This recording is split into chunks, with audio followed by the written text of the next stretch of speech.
Jesus, Jack. What a way! So, What a fucking feat. read that out again, please. I've just chosen a feat because I don't have an idea what I want. Choosing. I've chosen. But one called Quicker Trickler. Very weird. Sounds like a Batman daddy. But The quicker trickler. I didn't even know this was a mechanic, but you can trickle serums down the throats of other creatures as a standard action instead of as a full action. How you quickly trickle serums So that's because we've obviously got whack it down the throat, mate. Usually, if you want to administer like a healing serum to an unconscious friend or ally, it would take a full action. But we're like, no, okay, action for friends and allies, swift action for yourself, which is something we do. So don't take it. It's a Yeah, I just saw it as I was going through the list. And I was like, what the fuck is that? See, that's the kind of thing that I then click on and go, maybe. The name's funny. Hi! Welcome back to Dragonborn Industries, episode 81 of Orion Table Starfinder Actual Play Campaign. I'm joined by my friends around the table to play some Starfinder and to jump back into our story from whence we picked up. Once we came. You know what I mean. How are you guys doing? Yeah, good. Yeah. Yes. Odd wood. How about yourself? I'm alright. Yeah. Good. End of conversation. There you go. Yeah. That's pretty cool. Obligatory check-in. Tick. Done! No, obviously, like, we were chatting beforehand about Nando's. Nando's. And, Oh god, where's this going now? but, you're right? Yeah. I learned something today that I had never heard before in my lab. Lord, I can't talk. This is going to be a whole episode of it, back end of a migraine, where I just sound like I've had a stroke. But I've never heard of... I'd never heard of sounding, which... I love how you're bringing this up the stream. We're all like 2 minutes in here, and it's like, sounding. Well, you know, I mean, is that past the YouTube length of time I don't before it think becomes an sounding, you can issue? sound off or sounding on, so... Sounding it out. I'm gonna say that we've been live. Well, we don't have to give a full description of what it actually is, but if you know what sounding is, you know it's awful. Google it. Or nice, yeah, don't depending shame on your Jack. point of view. Don't shame people. You won't be able to in the UK anymore, apparently, from something else I've learned about. In my opinion, awful. But so Jack was sounding at Nando's. Do you sound? Do you sound? No. Not physically possible. No, it's definitely a male anatomy thing. Yeah. You guys not got urethras? Well, it's about... It works differently. Yeah, it's about the length of Prove the... Oh my. All right. Please don't. Today on Educating Ian. That's basically what this is at this point. Because I was blown away by it. I did not the actual acting. Sure. Like, oh, this is for me. But you know, you were at Nando's, and that's what came up. That came up in conversation, yes. I just thought, you know, Not to the act of. the two things I don't do, eat meat or sound. It's just not for me. It's not for you, Jen. Yes. What a weird name for such a Bizarre, wicked ritual. act. But I mean, whatever people are into, I'm not going to kink shame anybody for being what they're into, but it's not for me. I don't think it's for me. And I don't think it's for a lot of people, to be honest. I think everyone's got their own niches and their own kinks and stuff like that. And as long as it's in the safety of your own home and it doesn't put anybody else at harm, then that's absolutely fine. That's kind of, you know, the be all end all of being human. And you know, I don't envy A&E people. right? Yeah. And this is it. I'm like, why is that in there? Come on! I remember seeing a launch of a shampoo bottle set, and underneath it there was Sorry. there was a shampoo set that was launched, and they had some very interesting shapes for their bottles, and underneath was a paramedic just writing, "Please, can you consider, for the sake of all A&E people, to redesign this?" That's like an Amazon review. Like when people are like, 1 star, didn't get this for its intended purposes, stuck it up my rectum, got lost, would not buy again. Some nurses for charity were like, do you know what? We've got all these x-rays, we're just going to release a book of them all. Yeah. It's like, Buzz Lightyear should not be up there. Lightyear all the time. It was the #1 for a while. I don't understand why. I don't know, the wings. Yeah. To infinity and oh my god. Well, unless you've been doing your Kegels, you ain't closing them wings. It's just like, that ain't happening. You've got a friend in me. Sorry. Yeah. Oh, that's good. Wow. Oh no. I love the Family Guy one when Woody walks in on Bo Peep and Buzz Lightyear. He's like, Buzz, Bo, what are you doing? You've got a friend in me? I thought it was one of the best jokes they've ever done. So there we go. It's literally what we were chatting about before we went live, which is why. So welcome back to Starfinder, everyone. Yeah. The highest brow. This is what you come here for. Right, and if you're new to the channel, welcome. This is what you'll come back for. Rightio.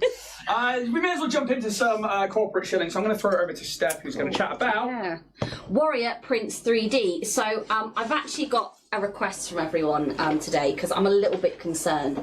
Now, I've never met him just because I always seem to be out of the room when he turns up. But I know you guys haven't spoken about him in a while, and I'm kind of getting really concerned because I know how much he loves Warrior Prince 3D, and with all the new and exciting things coming from Richard, I know that DCI Gene Poach would be really, really keen to hear about how if you go to www.warriorprince3d.etsy.com and use the permanent exclusive code to the stars to get 15% off your basket, and if you spend over £20 to get a free 3D printed Starfinder badge, as well as all your wonderful 3D printed goodies, I just look at that face. He'd love it. He'd absolutely love it. So if anyone out there, this is a plea, if anyone there knows where DCI Gene Poach may be, that might not be his name now, I'm not sure. If found, just please let me know. Reward considered. But yeah, I would maybe start at Warrior Prince 3D, see if he's hanging out there.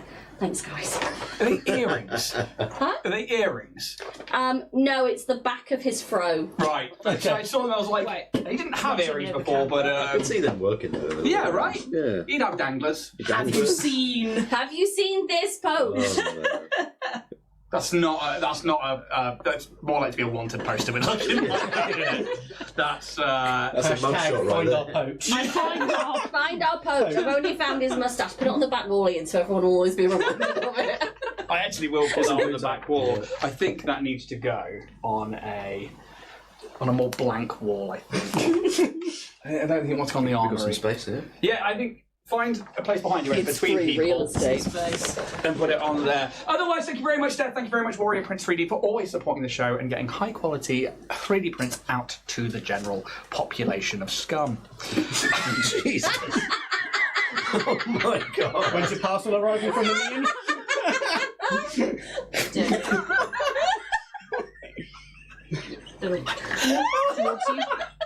towards you? Towards me, like Yeah. We love and value all of our listeners, viewers, and followers.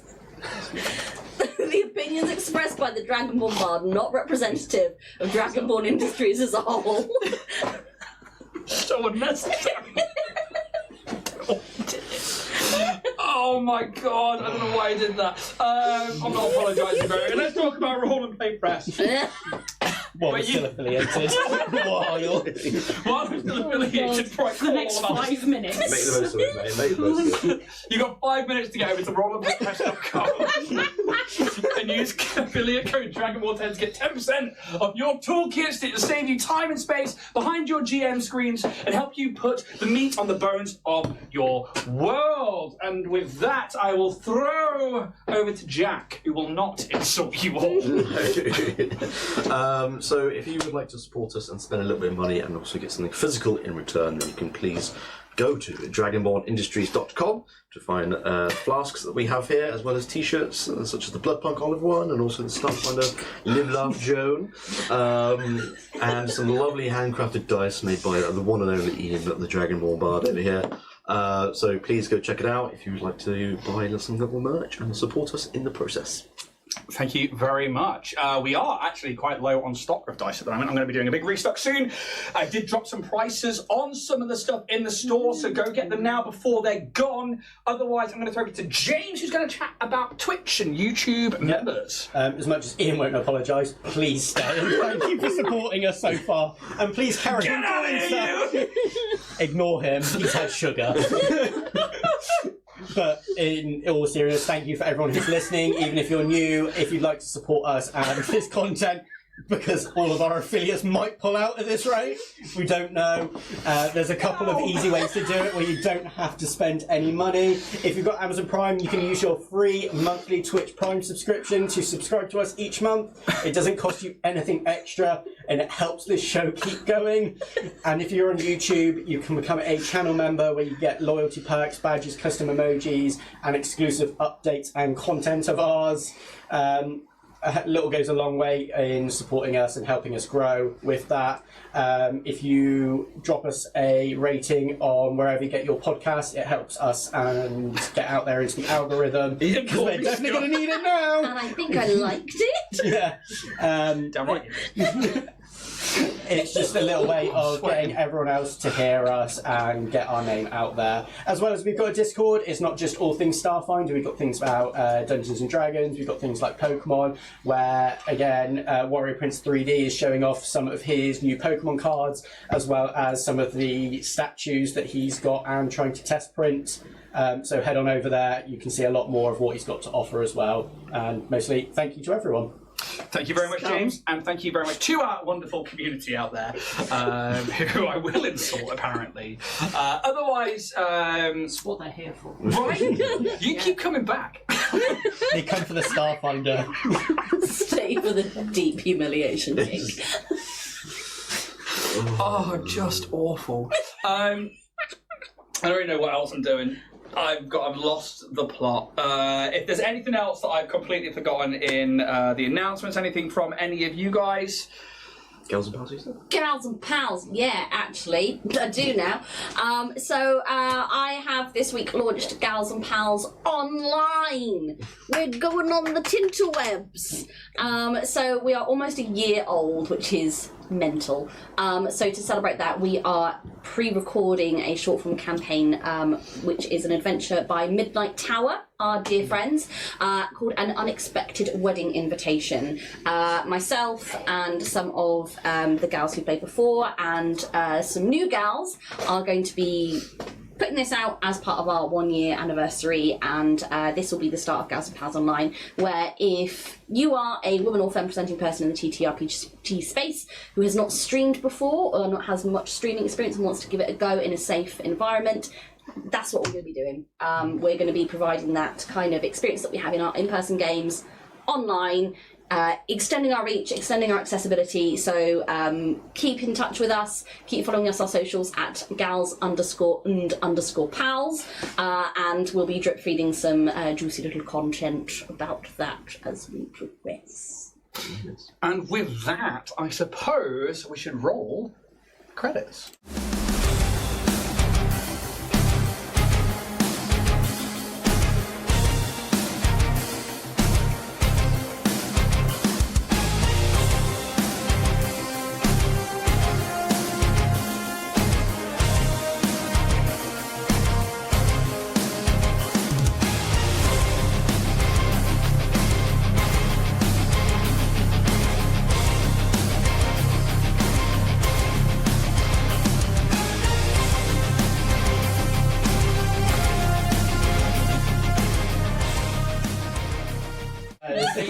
Dragonborn Industries, sound off!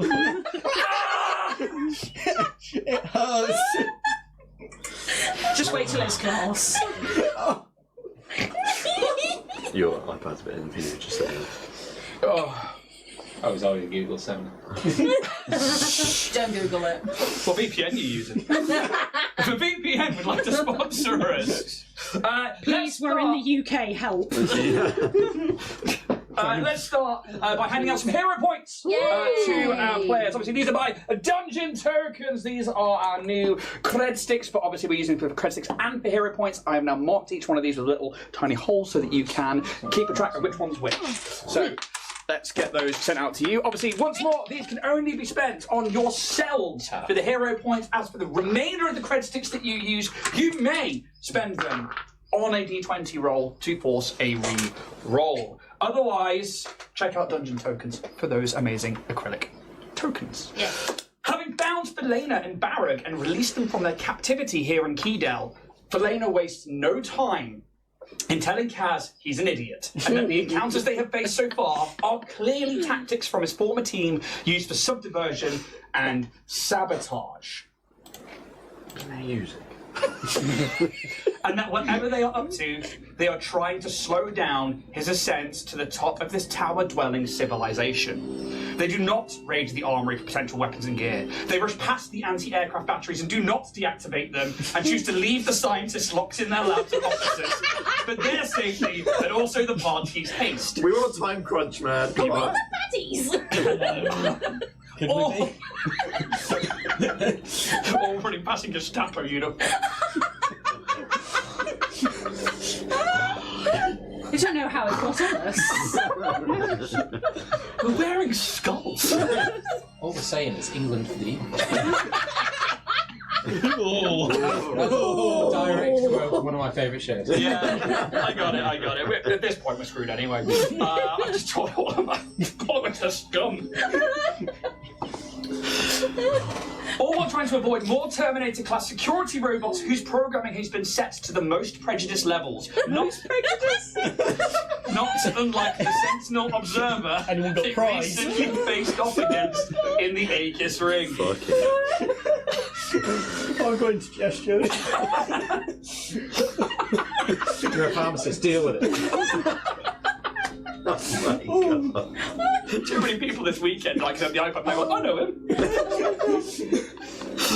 Moving their way through the Nexus labs led by Elena, trying to locate the architect's personal laboratories, they enter a training and testing facility, one that Kaz instantly recognises as he gets a glimpse into his past once more, training in a vicious hand-to-hand combat with his former Sleeper Cell team members. In this memory of sorts, Kaz puts up a daring fight against the party's former leader, Zek, a charismatic and charming drow-looking Strix, but ultimately Kaz beats Zek in a display of masterful acrobatics. Yet at the same time, in the present, another security-class robot sprints towards the party out of the darkness, where Kaz jumps into the air, nanites forming into wings to give him extra power and lift, which brings him down onto the droid with a critical blow, severing the droid's head and killing it instantly. And that is where we re-enter our story today, as you watch Kaz superhero land this kill. Nanite blade in hand, but also these beautiful metallic wings rescinding like liquid metal back into his shoulders. You stand there now, in this dark rectangular room, the limits of which are only just at the edge of some of your dark vision. Sleek metallic floors and panels offer a hint that this room has had many functions and uses. There is a smell of dust and maybe the back end of some explosives. I think we'd all recognise that at this point. Immediately to your left, and you would know that this would be a corridor that leads to another stairwell that leads up in this tower, you just see a collapsed stone tunnel. I hand over to you now, the players, Orion's Hope. What would you like to do? Round of applause for cows and their wings, right? That was great. Where are you hiding them? I think he just kind of like cricks his neck a little bit and just... What do you mean? Well, you flew, boy. Did I? Look, there you go. Got on camera. You flew. That's you. I was having a bit of a moment. Oh. That. Oh. Well. Felina related or? You see, like, she takes a step forward and, like, it's just smiling. I suppose you never retrained yourself to fly or to... I was never really any good at it. And you watch as, like, she just, like, closes her eyes for a second and these, like, wings begin to apparate from her back. And the nanites, you can see them, like, forming. Barry's like, oh, we're not gonna fly, have we? Like, no, Kaz wouldn't have been here. He wasn't here when we, I guess, taught ourselves how to fly and how to reformulate that was taken from us. And she kind of smiles at you and they rescind again back into her. Does it look like how it looked on the camera that TJ just showed? Hers is slightly different. Hers actually take on more of like iridescent feathers. So they are still metallic in nature and like the nanites form together, but hers definitely have more coloration to them. And you see that like they do have like a white tinge to them, but there's like a lot of this iridescent grey to blue shimmer throughout them.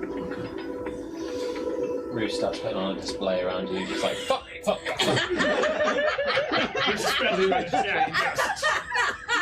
Rose.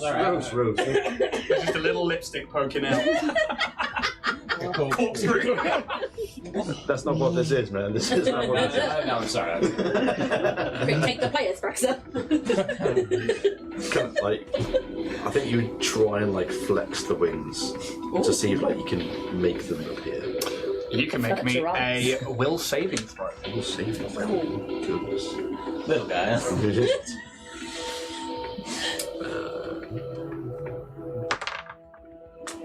14. You feel something there, but it's like it's almost like a phantom limb.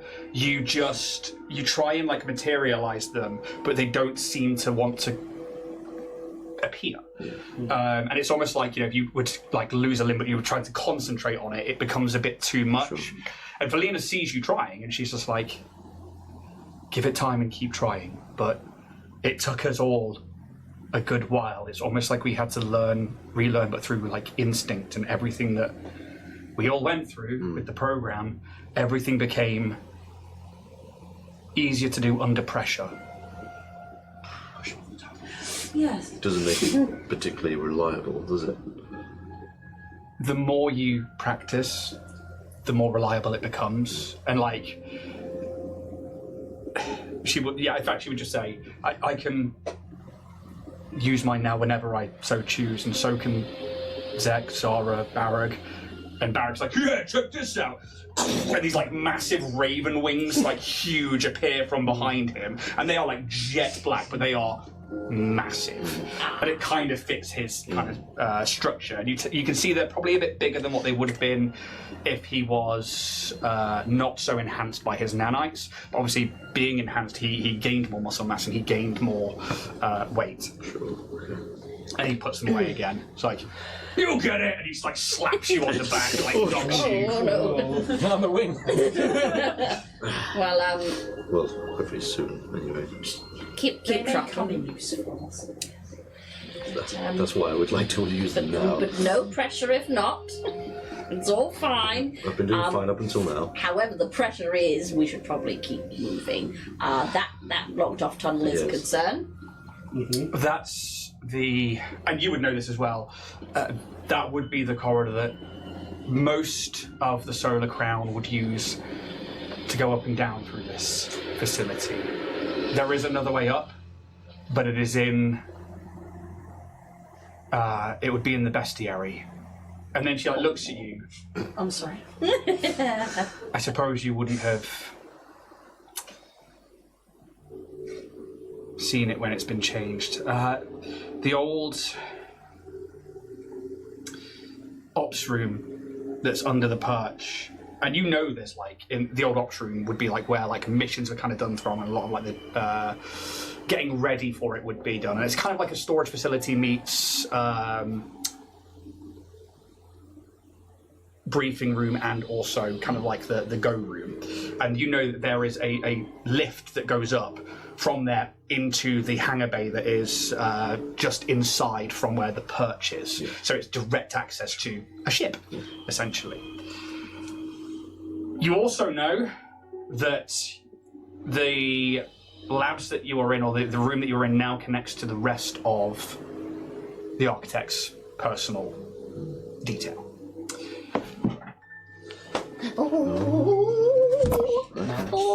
Smack the microphone there. Sorry to all the scum at home.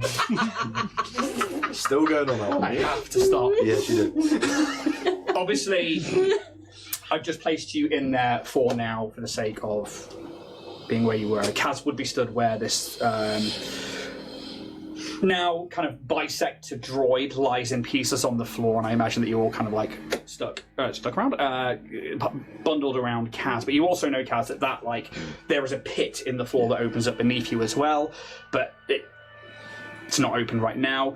There is the door that you came through at the south of the room, so more towards you guys down there. There is that collapsed tunnel. Then there are a couple more doors within this room. There is one, for those of you with dark vision, right at the far end on the right-hand side, and then one on the right and one on the left. As for you, Kaz, you would know that on the left is potentially a science laboratory of sorts. I don't think you would have spent much time, if any, in that particular one. That was mainly an architect room. Off to the right was an old gear room, but also the main storage for your party's comings and goings. That leads through to the living quarters that you all used to have an individual room in that area there. Dead ahead is what the old briefing room and ops room was. And that also then leads to both the... no, that would just lead to the nanite enhancement facility, which is like the main lab. Would I know that the whole floor of this level is metal?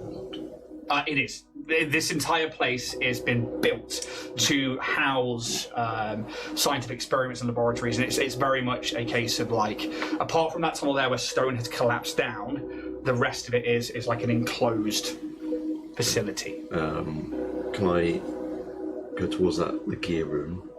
Yeah. And then just by the door, I'm going to put my hand on the metal floor, using my electrolocation craft. 60 foot in it? Detect the presence of other creatures within 60 feet that are also in contact with the same surface. Yeah. Even through walls and other obstacles. It's a great feat, that, isn't it? 60 feet, yeah? Yes. Creatures. Yep, it does not specify whether it's living or construct or anything, it just says creatures. That's fine.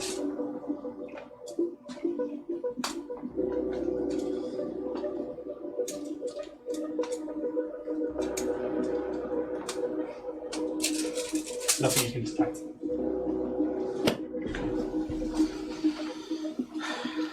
I think we all need a bit of supplies. If this is the gear room, maybe there's a few things left over. Felena and Rag, please tell me if this is not the case anymore. As far as I'm aware, in fact I know, it is not anymore.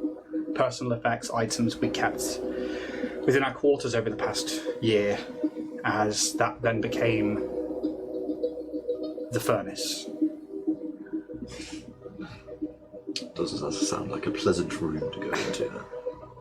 We told you that we've been tasked to collect different creatures from around the Pact Worlds over the past year, since we were pulled out of Apostate.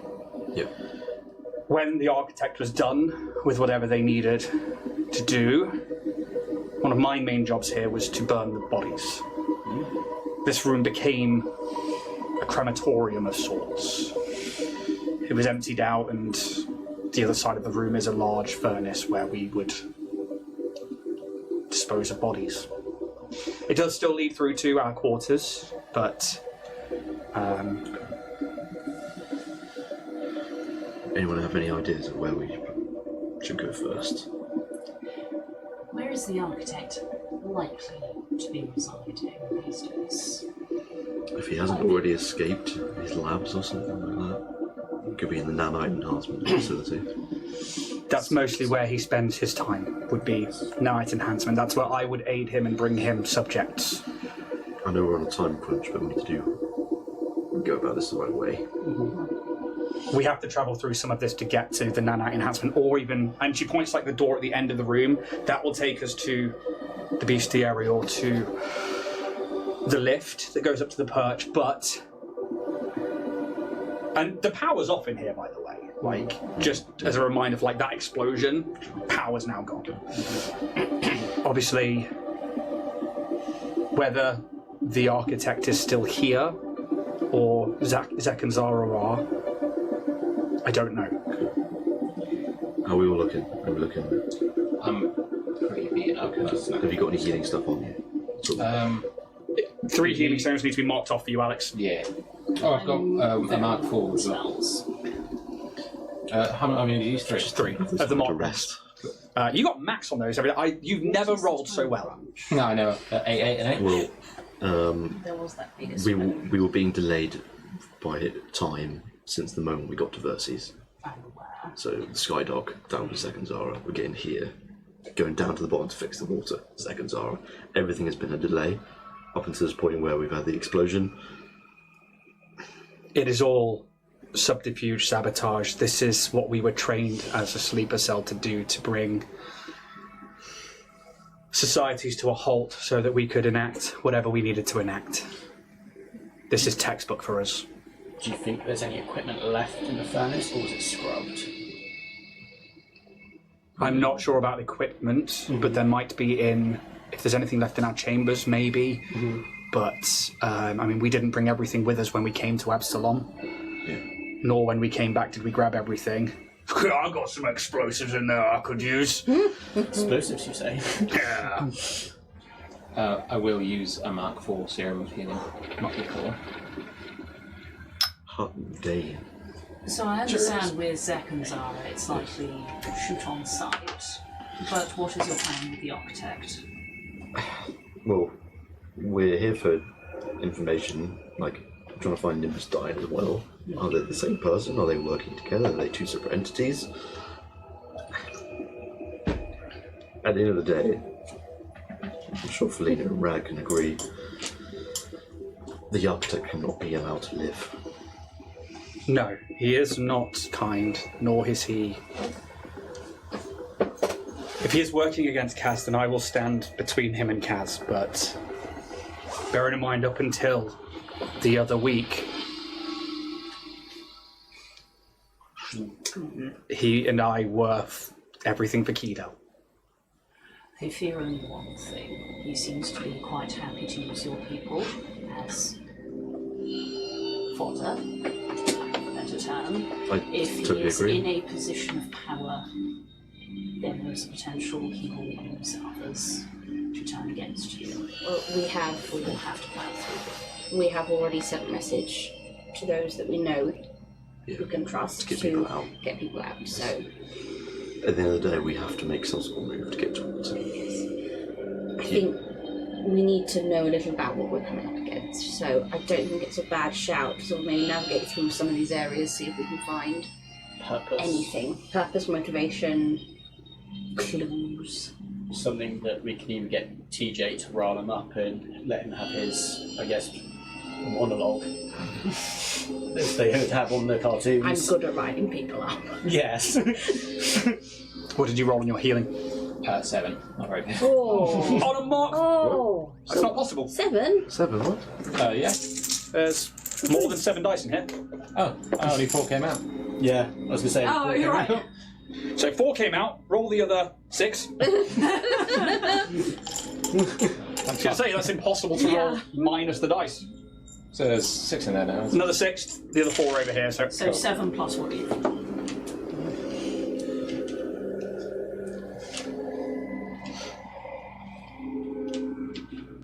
24. Okay. Better. Much better. I was going to say, I was like, there's 10 dice in the Mark 4. I just didn't know any better, so I was like, oh fuck. Right, you're all good. Minimum of 10. 30. I was like, my brain just went, Mark 4. 4 dice. What do? I do think time is of the essence. Yeah. Go. Where I will first? say though, are they intentionally wearing us down? Yes. Yes. Oh, well. 100%. Yes. But is it then worth running in? What choice do we have? We're damned if we do, damned if we I think don't. there's only one way in to get to maybe where the architect is. There might be usable stuff here to get you back on track. There might be stuff in resources, but it depends what they've taken, what they've used. Obviously, the past week has been a rather interesting one. Come on, is this door that I'm next to? I know the power's off. You would have to try and prise it open. Got a claw. They take a bit of time. Or auto claws, don't they? That's the problem. I imagine almost like the jaws of life sort of thing. So the auto claw is basically like a massive, essentially, like the jaws of life, It's from the just kind of fireman, and you've got to like get in there and do stuff. You'll have to read the It description. takes for a it. minute to configure for a specific task. Yeah. Yeah. What about? So through the furnace, what else do you want to find while you're here? Computer terminals. Yeah. See if we can get into any systems, any logs of information, notes. Nanite Enhancement has the architect's office in it. That's probably going to be your best bet. Yes. And she like looks, and she's like looking at the floor, and she points to the door on the left. That's the medical room that we all woke up in. There are terminals in there, but it's not somewhere I've been for a long time. Let's go left. Yeah. Okay. We can see if we can find what they're doing.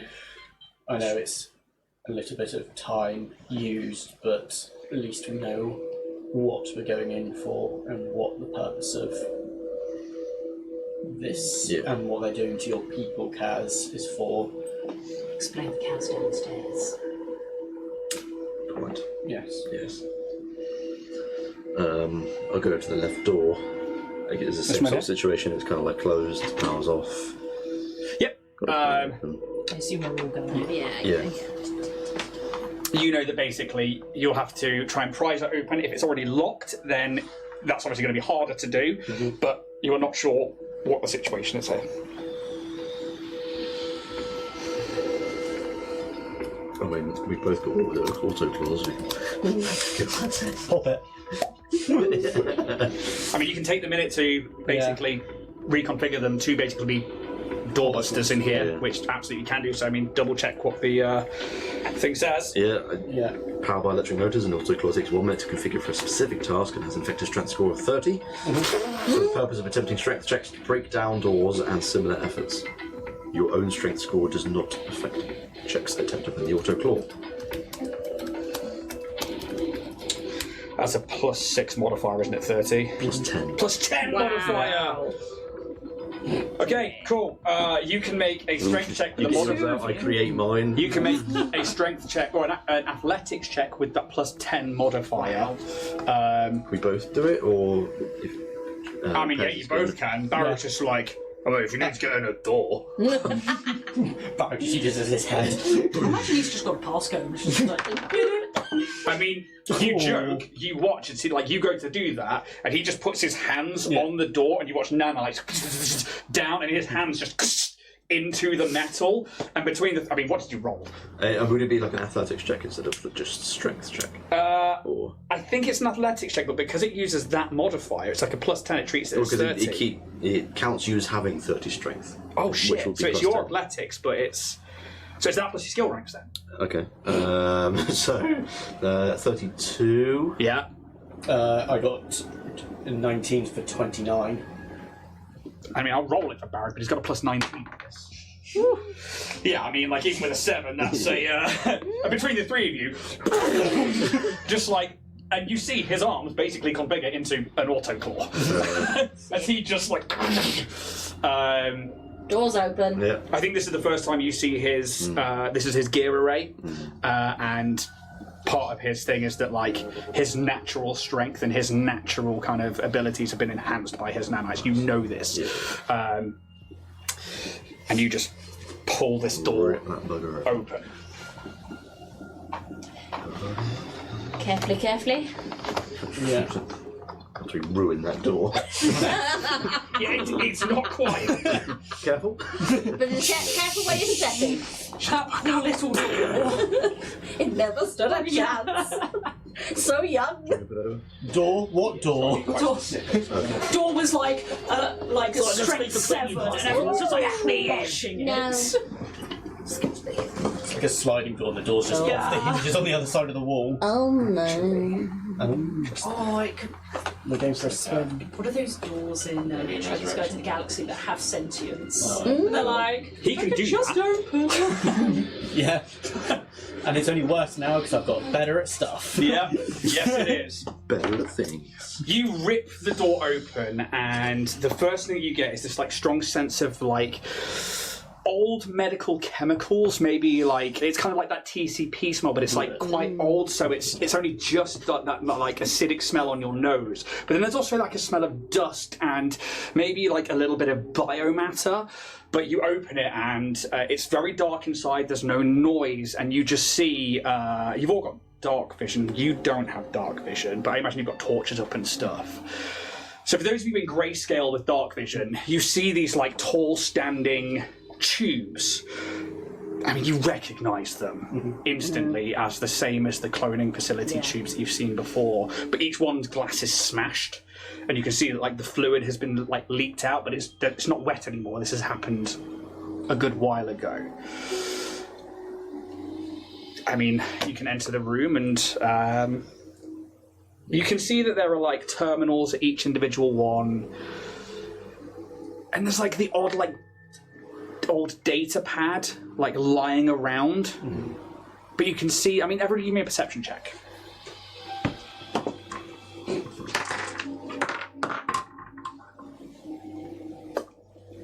2 seconds. 18. 15. 26. 33. Cool. They're like information tablets, and they're like these plexiglass sheets that you know, essentially like clipboards that you take notes on digitally, and a lot of them in like bent or shattered. There's probably like one or two in like a small pile on like a side over to one's corner of the room that are like underneath some of the bits that maybe have been missed. Yeah.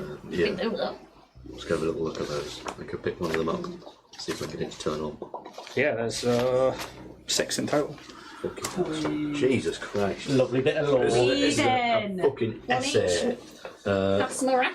And they are Is it literally one like, page each? these or- are They like one extra. these are data notes. You know that these would like sit into like terminals and stuff, very much like Star I see Trek what in a you're way. Yeah. Okay, is that Who wants Zek? Zara? God, Who wants Zara? I'll take Kaz. narcissist. Oh, that's Right? Just because it says Big Bad on it. Barag. Barrett? You feel like a barrack. Feline. Yes, I'll take the fiddy with the The body. Fiddy. And the It's a 6. Oh, Christ. Or is it 2 on? Well, there's the Kaz? Draconic Integration Initiative. Don't give me that. I haven't seen that. What are you on about? Thank you. I've never heard that in my life. Ah, It just came out of that- nowhere. that come out? Not really sure what this is like. That's not in this room. Yeah. That's not in this room. Whoops. I'm feeling somewhere in this facility draconic. We had sort of inkling towards that anyway. Yeah. It's, ooh, God. Bollocks. This is going to be a great podcast. Read it out loud then. Yeah, read it Alright. out. Stories This from is the the front page. Story time. This is like the front tablet, you Yeah. pick it up, and it's in a pile of shattered ones that you find these 6 that kind of are, and maybe they're cracked or maybe somebody didn't destroy them enough, but The new subjects seem very suitable to the program. Both mind and body are suited to the pain treatments and missions needed. As a unit, they seem to be suited for several roles and can be quite versatile. A trait needed in perfect nanite adaptions, and one definitely needed to be sleeper agents within apostate society. That's right. it could be my It was a writing. typo. That's all. I was like, am I reading it wrong? No, that's because I'm awful at grammar It's all and good. spelling. We will see during the first round of treatments as to if this is the case and as to if they are suited to the program. Cybernetics will be needed to change their bodies and have them appear drow-like in nature. Hollows and simple disguises can do the rest, but we need them not to waste nanite capabilities on these small necessities. They should not need to think about keeping their identities covered. It should be second nature, and they need to behave physically as if they were drow. Remove wings, restructure legs, replace eyes, break neck, and remould to be more suitable in appearance. These must be done before we can attempt to enact the nanite systems and nanite programs to enact. Molecular adjustment must be woven into the very fibre. Nociceptive? Yep, correct. That's a word, is I it? had to look that up. What does that mean? So there's 3 words. I'll let you. Yeah. Neuropathic and nociplastic treatments. These are all references to pain. Amazing. Nerve, physical. Yeah. Treatments can begin as soon as cybernetics have been implanted. Once these have completed, we can place the receiver nanites within their brains and begin Grim Cycle 1 and ranged field tests. Subjects must not be made aware of the receivers. It must enact as a flight or fight impulse as the body fails to survive. I think I'm going to have a lot of fun with these subjects over the coming years. Oh, what a dick. That's the front page. Who's got That's subject 1?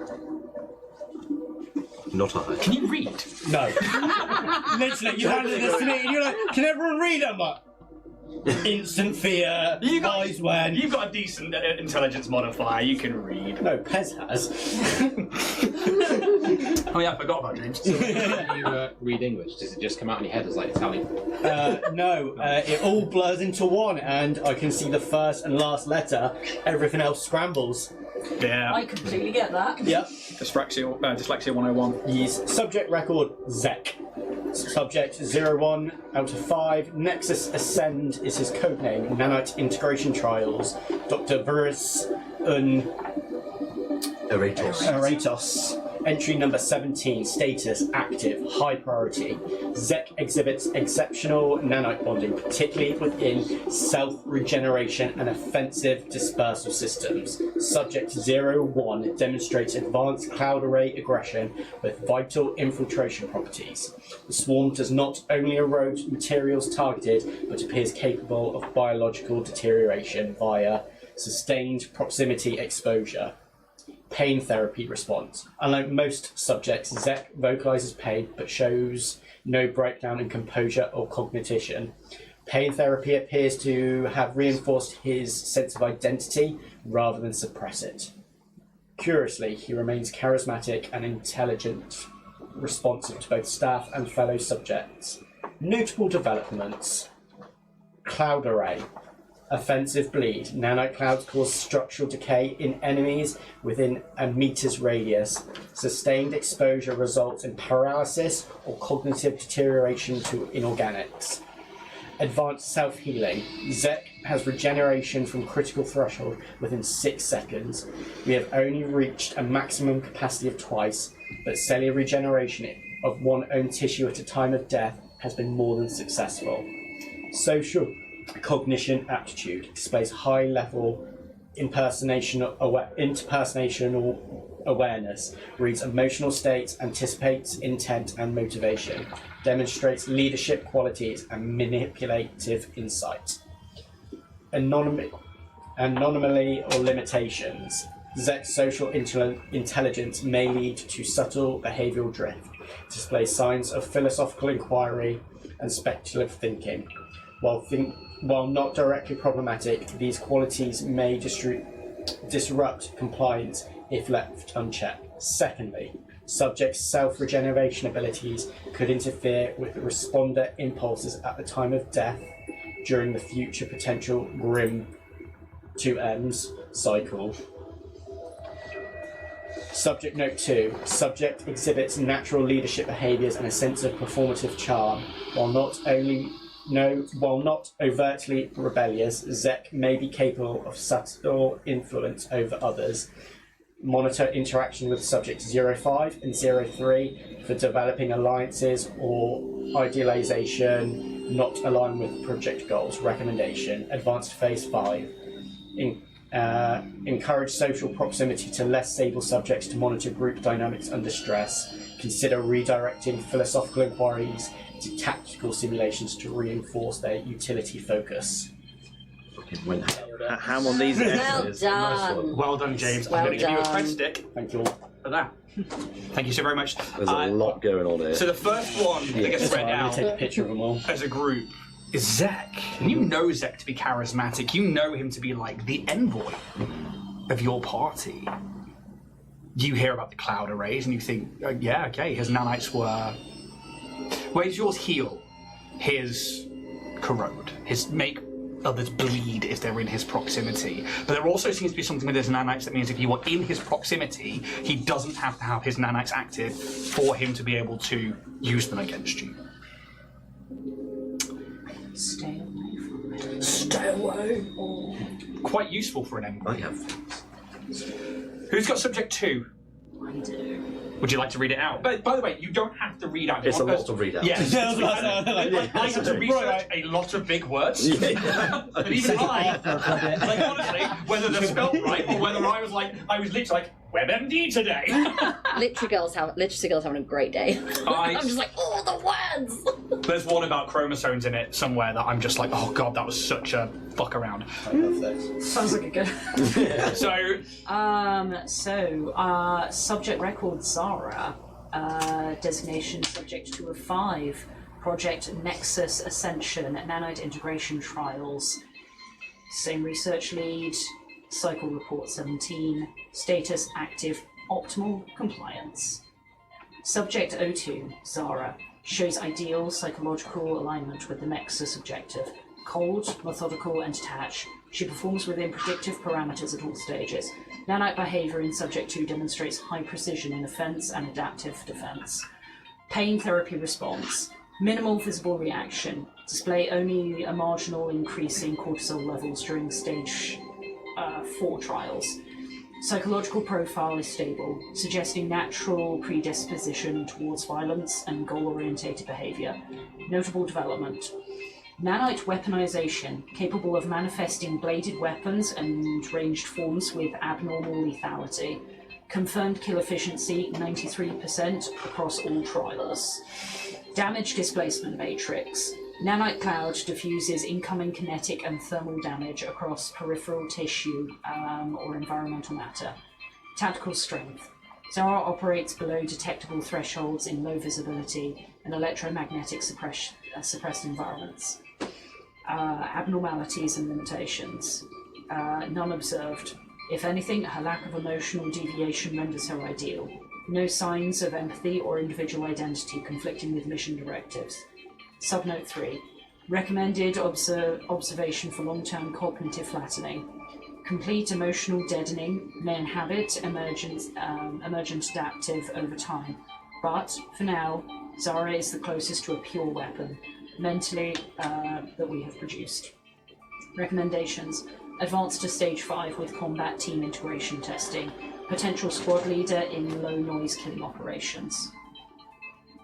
She's scary. She's fucking, yeah. and you know she is the silent assassin, and she favors melee. She always has done. She has these like hooked blades that she's always been able to like twist in and cause people to bleed out. But you know that her knights bolster this. She's able to like essentially like stab someone and create like an extra blade inside them that's like twisting it. Oh. Like a Buzz Lightyear. Yeah, like a...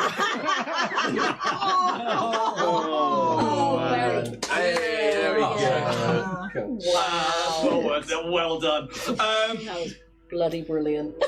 You also know she has this dispersive capability with the nanites, not unlike yourself, Yes. where if damage is coming in, some of those nanites can take the brunt of that damage, or like the first tip of the blade, as it were. Kind of giving you some of the capabilities of the team, but some that you already know of. Subject 3 is yourself. This is Yeah, that worked. just going to be shit you already know. The big Weird bad. ears. Do you know how close I was to putting like does not need an ear augmentation? The drow ears are longer, so I was like, oh no, he would need them. Weird. Extensive ear augmentation. So much. The nanites seem to have formed in his chin. The colony resides. That's where they're stored. Oh man. So, Kazazumbra, Subject 3, Nexus Ascent, same lead research, entry number 17, status active, stabilizing. Kaz Umbra continues to exceed expectations in nanite assimilation and adaptive cybernetic integration. As of this date, Subject 3 has emerged as the most versatile of the 5 trial candidates. His molecular architecture has not only accepted the nanite matrix, but appears to actively co-evolve with it, indicating a symbiotic adaptation pattern rather than mere compatibility. Tongue twister. Pain therapy response. Subject has undergone stage 4 molecular nanite stress conditioning, quote unquote pain therapy. These sessions are designed to stimulate forced adaptation through systemic duress.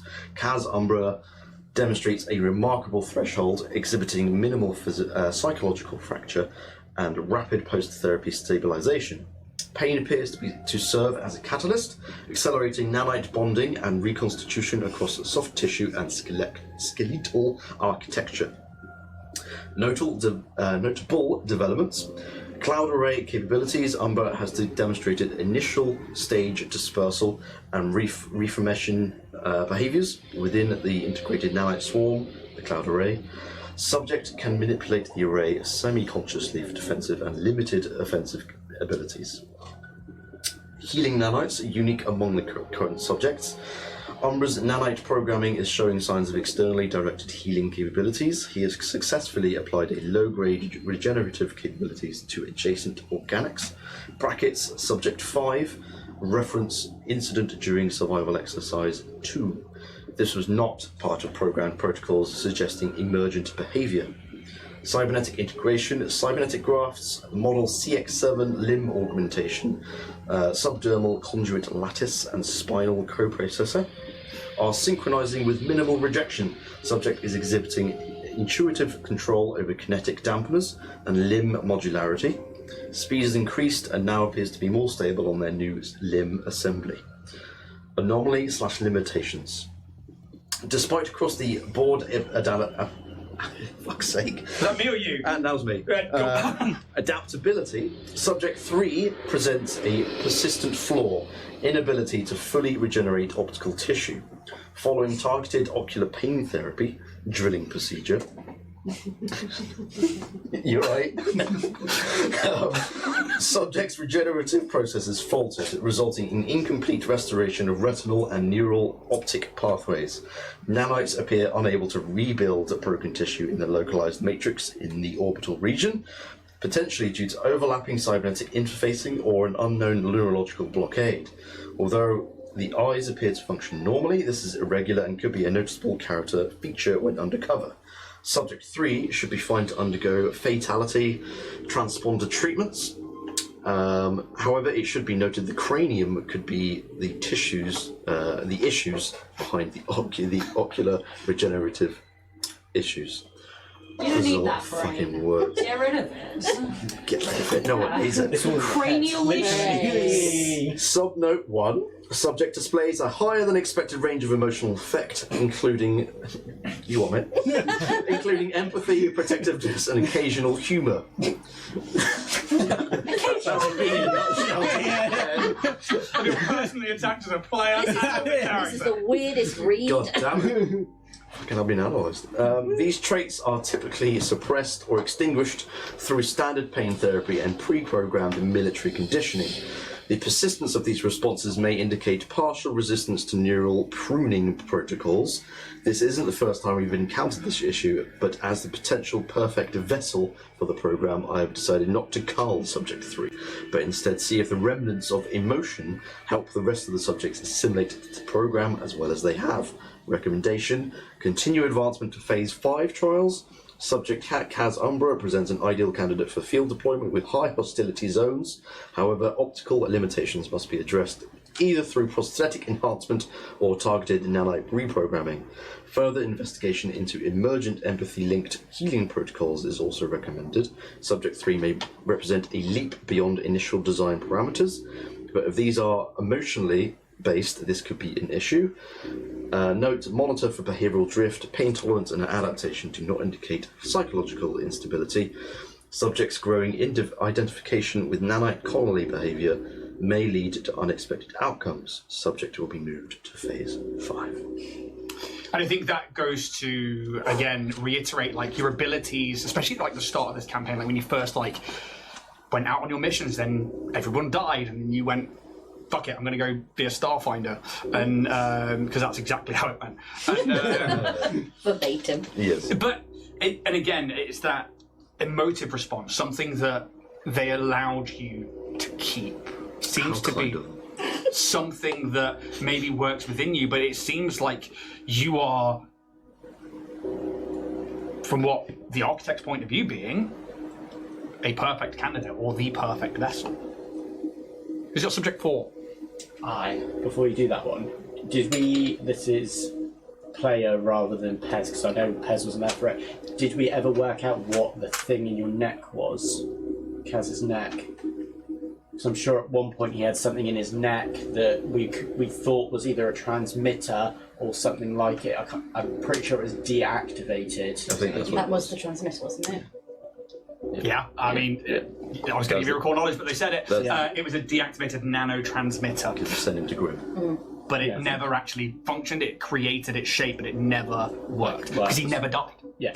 And that's what you learn, is that actually it's not that it failed, it's just that He never died, Never so died. he didn't pick off. somebody managed to get there just in time as it was forming, basically. That's what it seems to be. Look with Rokai. Subject 4. Do you want to read it? Do you want me to do it? I'll get FOMO if I don't. I'll read away. Words. Okay. I feel that. Yeah. Subject record. Barag. Designation. Subject 04 of 05. Project codename. Nexus Ascent. Nanite Integration Trials. Lead researcher. Dr. Ritz Aratos. Cycle report. Entry. #17. Status. Active. Contain. Subject 04, Barag, presents with low verbal aptitude but exceptional physical output. From the get-go, it's like, What did you say? you can't talk for shit. Hey, I'm just reading the data sheet, man. What does it say? What does it Hey, I've got good verbal. Words. I can talk. Make the words.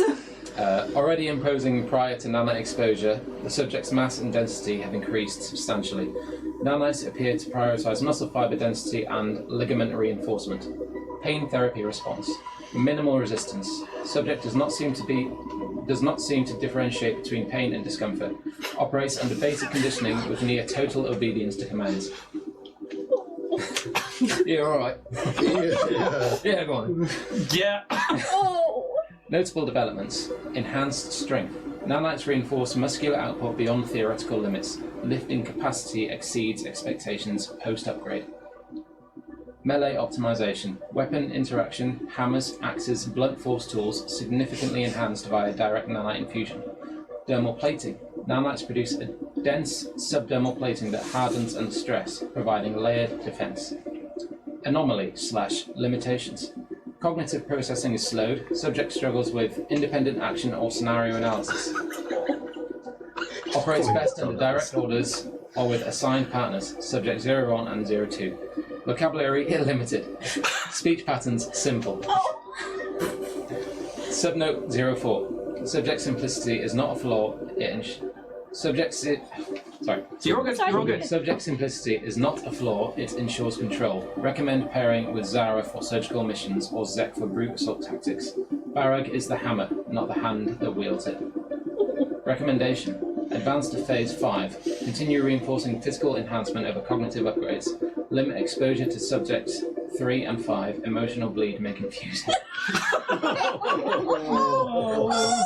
Wow. Emotional. That was one of my favourite ones to write. I think Sylph just like pats Barag on the arm and goes, "These are still pretty good." I hold his hand. No, he's sort of like, oh, it's a lot of big words, isn't it? I'm important.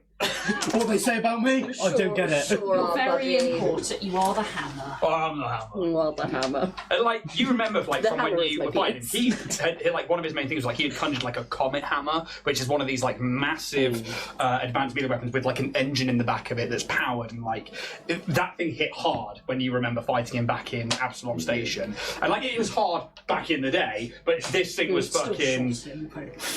Yeah, it was insane. And then, like, you think about the augmentation to the dermal plating. You think that the dermal plating cybernetics has been something that his gear array has created to give him like more defensive capabilities, and that kind of matches with the things that you remember of Barag. Subject 5.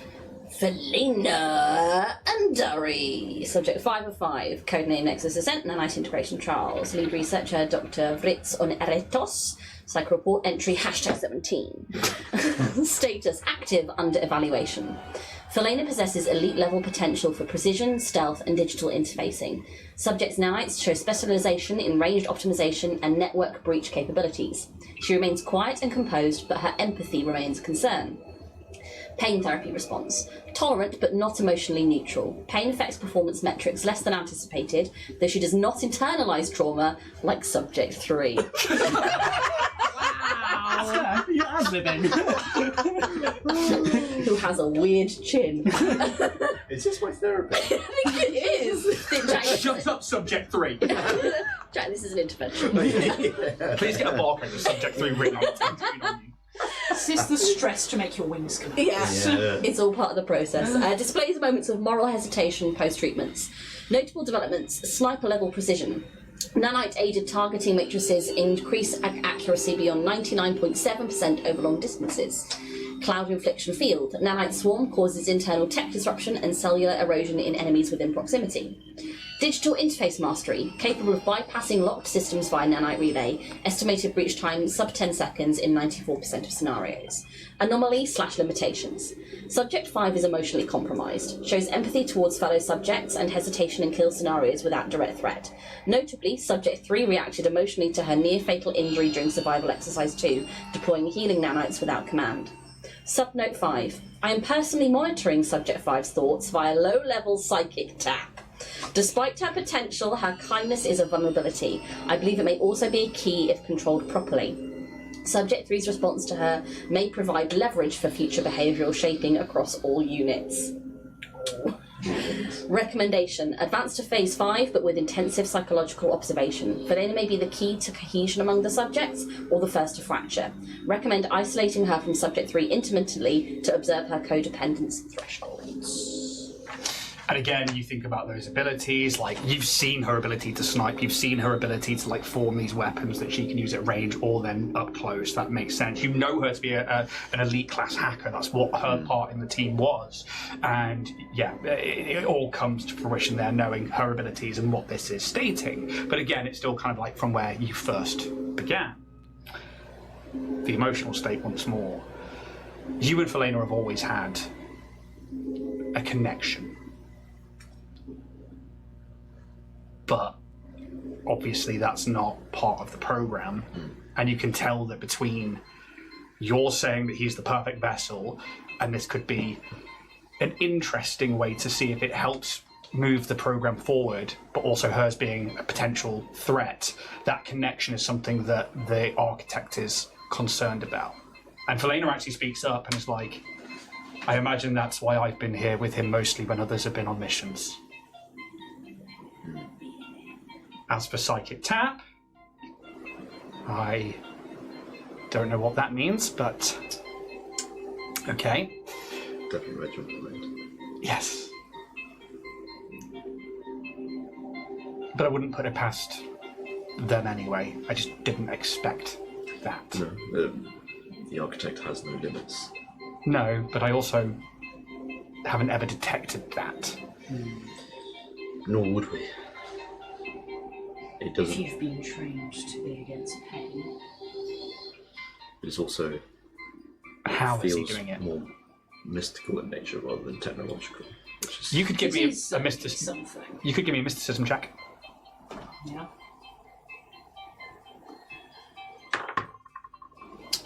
the one. Hello. Why now? Later, come on. Later, Josephine. What'd you get? 22. Rolling fast. How? I only just beat you because I got a natural 20. No, I rolled a 4. Oh. Still for a 20. Yeah, that's massive. I had to get a 20 to get a 24. I'll give you a culture check on top of that. 24. Yeah. I mean, mystically, it's not really your area of expertise, but you've been around enough with Calyx, with Sylph, to kind of think, well, yeah, there are spells that would allow you to detect thoughts. You heard about Lynch. They were doing it when you guys kind of went to go see them. You heard the stories of that happening. But then that was something where like they were like pressing themselves into the mind, and there was like at least like a resistance from the subject to do so. So it could be something there with like detect thoughts of maybe a spell. Not something known for the Strix. No, but given who this person is, it could very well be something in their wheelhouse. Yeah, it could be a spell gem. It could be a technomancer thing. You've never seen like magic capabilities with them though, nor has anybody on your team got like magic capabilities. What do you roll for a culture check on top of that? If I add the culture on top of it. Not on top of it, just separately, a culture check. Got a hero point if you want to use it. No, not for this. There's a nat 1 from a nat 20 over here to a It nat is. 1. The second nat one I've now rolled tonight. So that's a 7. I have no idea, but from just my own, I have mental silence, so it will be an inverse of that. I recognise a name on these. The lead researcher, he's come up before when we were researching Dynatech. He has apparently been running augmentations in Dynatech for the last 5 years. Just thought we should remind ourselves of that little tidbit.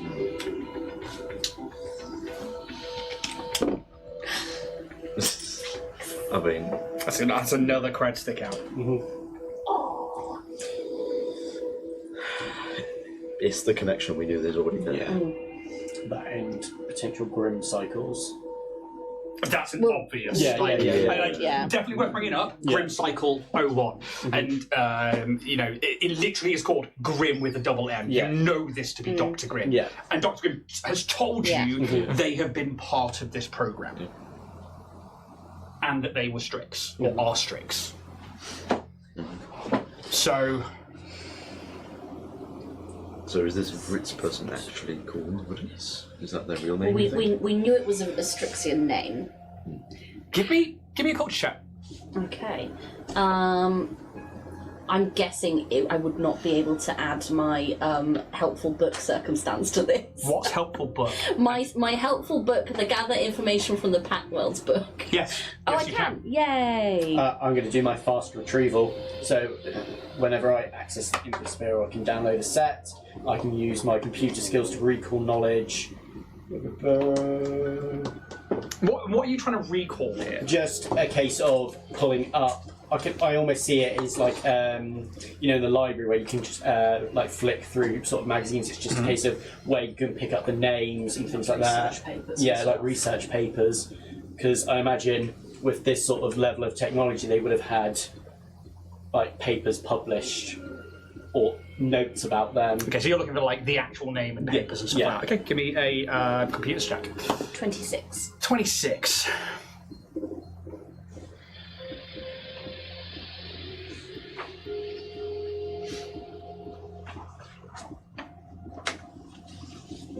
Can you give me a culture check as well, please?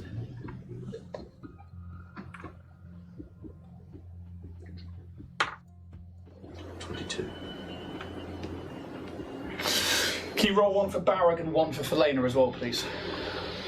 I don't know what their stats are. I've got them here. Okay. I just want you to roll the dice. That's Barrag. That's 16. 30. 30. 13. So you can't roll 30 Yeah, on can't roll a 30. We're rolling some mad Some numbers on magic dice dice. today. Trust me, I've rolled a 30. It's legit. Hashtag 30. It's a bit like Alex got a 4 on the TV. Barrag doesn't know.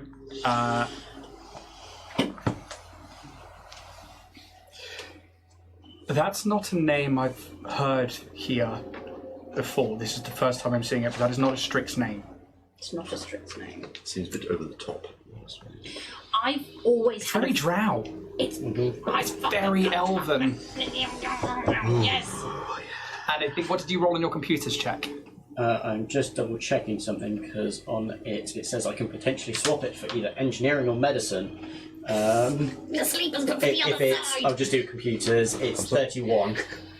Yeah, you get no actual research papers or anything like that, but the name comes out as like Drow, and like Aretos comes up as like a Drow matriarchy. Yeah. Tamsin, you're actually going to get a cred stick here because several weeks ago you said, "What if they're Drow?" Oh yeah. And I think this tells you that this wrist on Aretos is a Drow. You're sleepers, but for the other side. Yeah. You were never sleepers for Kedar, you were sleepers for the other one. But the architect is Strixia. Are you sure? He could have had as many augmentations as you, if not more. What if he's the first test subject? And you see them like Barrow's just like confused. He's just like one eyebrow's raised and he doesn't know what the fuck's going on. But Philena's like starting to like cycle things in her mind and she's just like, no, that wouldn't. Why would? And you see like she's like trying to get to grips with that idea, but that name is fucking Drow. I mean, it's either the architect and this researcher are both Drow and they've infiltrated Kedar and just working it together, or it's just this researcher.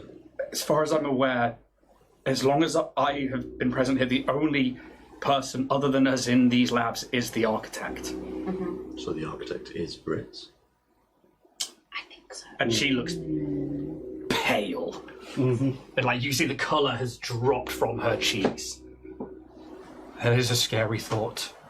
It would explain, because it's from the moment we got here, it's everything seemed like it wanted to bring Kedar down. Turning off the vibrations to let the worm in, the explosions, bringing down the tower, getting rid of your entire They don't give a council. fuck about Strix. No, They're a tool. they want you gone. And we have been agents for them this entire time. You didn't listen. Look at me. You didn't know. No, but No. Don't even entertain the thought. Being a unit, you don't get a say. These companies, these big people who think that they are the top of the tower, they use people. But they've made a mistake here because they've created something very special. They've created you. And you can tear them down. we That's special. and like Look at that chin. you can see like the gears are turning in her mind. She's just like, It may be a way to get Zack on the side as well. Zara, I don't think it's here for a reason, but Zack seems like Could be reasoned with. could be reasoned with. I agree. Especially philosophically. From what I've seen of the architect always looked like a Strix. I mean, you told me he's always worn a mask and always been covered. Oh, you But- fool. In terms of physicality, because Yeah, they look like Strix. yeah. Even still have their wings. I mean, it's not impossible for. Augmentation. It's more likely than you think. I mean, it's been drilled into. I mean, you guys have been made to look Drow, Yeah. so. And if all your race is in this singular tower, you're a basket of eggs, not for any insult there. And now Oh, are the baddies? maybe. No, sweet boy, no, you're a goodie. And now we've potentially figured it out. It's time to bring the tower down along with everything else that's in here. Maybe not physically. No. No, Try and- we're not. No. We're not. Right, so the just architect let's- might be. For Rag's benefit, I think here, the tower stays up, the architect goes down. I meant the architect was bringing the tower down. Yeah. The editor is going to be really careful with phrasing.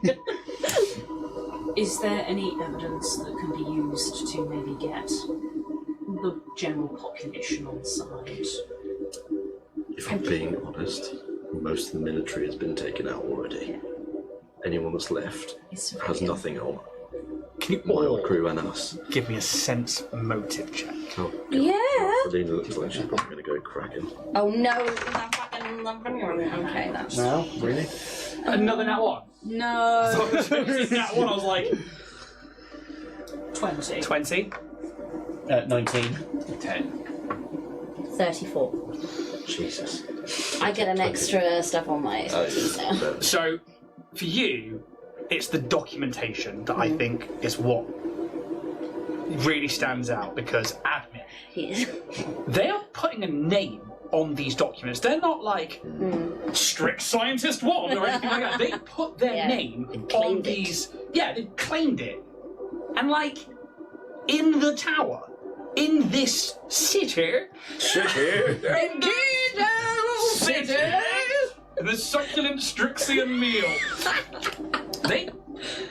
They're being open about who they are in these labs, like with the actual documentation and stuff. Like, they're not hiding a drow name. Why is that? Is it a sense of pride?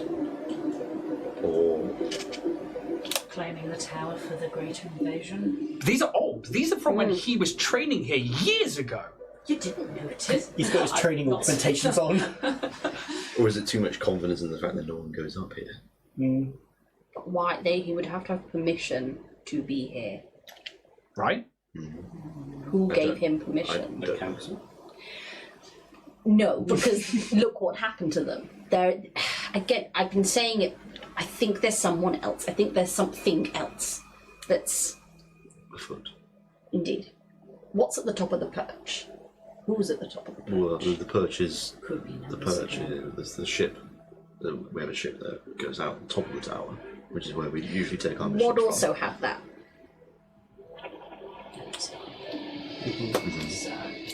There So- are these towers with. You know that the perch isn't the pinnacle. It actually sits between the Nexus Labs and the Solar Crown. The Solar Crown is like the top floors for the government, basically. Okay. But the perch is like an access point solely for ships, for the Nexus Labs and for the Solar Crown. It is a the Strix fly. They've got their own wings, so they can go out into the desert and stuff. But if you want to take a ship here and from, you only get access from the Solar Crown, which is why you guys were allowed to leave from there, because you were part of the Nexus Labs. So there is stuff above the perch. It's just that that's the jut that sticks out between The government buildings. Okay. Sun Council. There is someone or something that allowed the architect here, allowed him to research. There is something else that wants the Strix gone. I don't know. Whether it's like an accident or something. Because I'm just spitballing. If it was like, because my parents were involved in the research, well, like scientific research here. What if they brought a friend in? You know, and like made contact with this Brits, not knowing that they were drow. And they blended into the lower half of the tower. Worked their way They up. met them, and they're like, "Oh, well, this person seems to know a lot." Brought them up. It's a lot Start of working on access. It's a lot of big private access. He also is the lead scientist of Keydale. But if you show your capability, you rise on the ranks. Did he ever have to answer to anyone? Or just don't know. Yes. left carte blanche? The Sun Council. And it's the Sun Council, the ones we found outside. Yes. Yes. Right. I think he got to a point where his research needed more, and he was being stopped from doing that. And so, council, bye-bye. I think TJ's right. Maybe it was the council answering to someone to start with, and then when the council, like Kurt said, got in the way of that progress, it was. This is an old civilization. There was a civilization here before the Strix. Yes. I might be very off base here, but is there an even remote possibility that that civilization is not as lost as perhaps your people thought? With the subterranean ones. Possible. I don't know much. I don't know anything of them at all. We need more information. So where next? I mean, what else do we do here? We continue discovering more on this level, and then we move up. Yes. I don't really care too much about the furnace. Might be interesting to see what he's been experimenting on, if there's any bits left, and what kind of Might not just, Amalgamations we may be fighting. might not just be the Strix. It might be Well, we know it's animals and stuff and monsters. That... We what failed Draconian. tests. we do know. Well, from the Desnering. You do know of some of them, We yeah. do also know from the Desnering there was a lot of Shut up, dragons. reveal my twist too early. We knew about the dragons. Yeah. Yeah.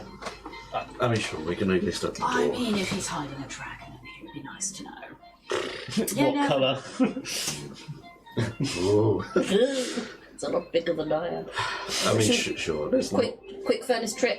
let's leave no stone unturned. Indeed. The more we know, the more we can do. The more you know. Do a dragon turtle. I was going to say, I like how you're like, do I have a dragon? When your entire Instagram is, look at this cool dragon model. Yeah, I mean, like, do I have a dragon? Yes. It could be worse. You could just bust out the Kyoka again. Oh yeah. oh yeah, I should totally put Kyoka in. But like, it doesn't seem that big anymore. my minis Let's get out. rid of that. That could be quite fun. Oh, it just seems. Look at it. Oh, Yeah. it's big rag. It's weird to think a whole world fits on the back. And it is flat. And filled with skin. Furnace. Let's. Rag, that's Yeah? what you do best, buddy. So you guys go across. I guess assume you get the auto claws ready for the doors. I mean, I barely need to roll, but I mean, like, feel free if you want to. Rag's going to get a. I don't know, 30. 21. Yeah. 26. Like bulkhead ripped apart like a can of sardines, just peeled back, and you enter into Here's this room. Oh, The fire! first thing that hits you is the heat and the smell. The smell is of decaying flesh. Don't go too far into the room, please. In the furnace! As the conveyor belt just starts moving towards. And bear. Don't even joke. The first thing that hits you is the heat and the smell. The smell is of like acrid, putrid flesh. And the first thing you see is just a pile in the centre of the room. And Felena's like, that's the majority of the subjects. Oh. And like moves forward. And like, So you weren't doing the burning then? You just dropped them off. these were alive last time I saw them. Oh. And when was What's that? getting rid of evidence? Of course. What are the creatures? You can give me life science, mysticism, and also it wouldn't be education, life science and mysticism, or physical science. Mysticism. Can I help someone with something? I've got. You need medicine, if you so wish. I can, yeah. I'll take medicine. I will try and help you with medicine. Or maybe I'll just do a medicine. Yeah, you do your own. Oh, it's not great. Oh shit. Never mind. You can just ask for it. 32. And you are on. Mysticism. Cool. 34 in medicine. 26 for mysticism. 14 medicine. 19 medicine. Okay. I'm going to give Barrog a survival. I'm going to recall knowledge. That's cocked. Same number. Felena's also going to get recall knowledge. Natural 20. And also a. I'll give her a medicine as well. Get in there. I'll throw it in. That's on the next t-shirt. Up the women. Oh my god. No, like reference. Just up You're the the- women. Little picture of a drain pipe. And a rat. Don't call Ninja a rat. You're so neat. Stokey. I should put that on the back of this one. 2 in the morning. Like a rat up a drain pipe. Oh. Felena, where's your snap lock? Okay. The first thing that you see is like this. I'm actually going to get the alien archive out because I've forgotten the names of half of them. I forgot to write them down in my notes. The first thing that you see is like this giant eyeball with spider legs. Spider baby. And it's like a large creature. And the eyeball in the centre has like deflated and sagged, but it is an eyeball with legs. Oh no. I can't remember its name, but you would know its name. This is Calvin. Calvin. God, Dave. No, can't have a day. I've got a day. it's not going to be in this one, is it? I'm going to have to go through every fucking page. Kyoka. They're all Kyoka.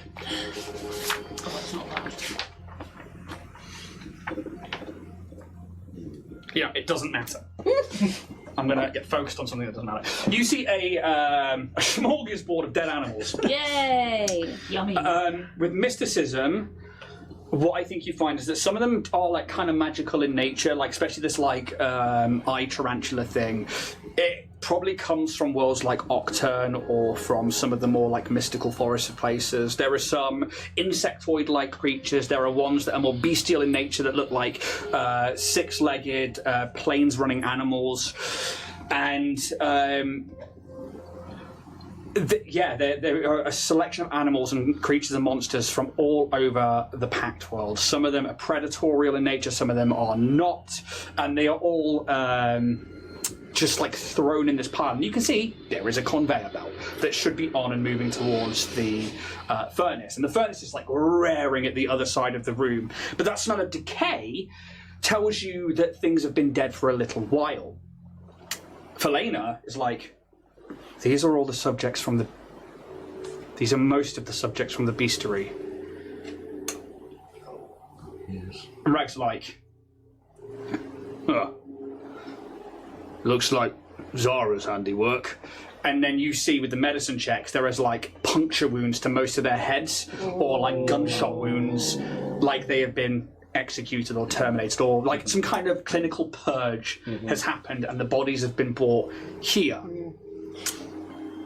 When you say most of the subjects, It's not all of them.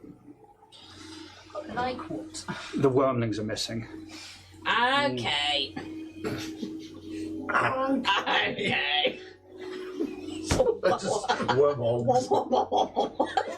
Don't happen to like water, do you? I don't know. Some of them, it's not really my area. Most of the ones that we captured were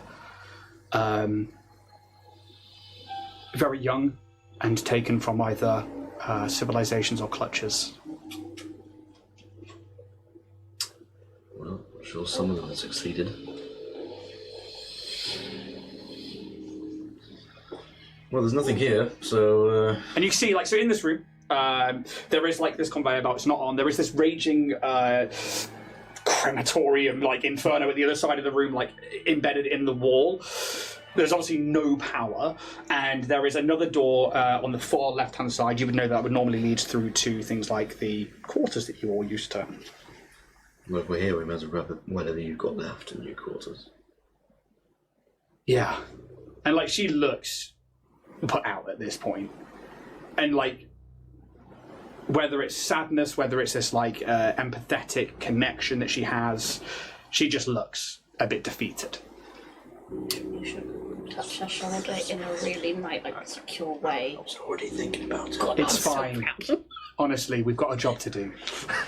You're okay. You weren't meant to hear that. This was a stage whisper. Stage whisper quieter. But then the mics won't hear us. Moving on. Yeah. Well, Barry just like moves over to the next door and is like,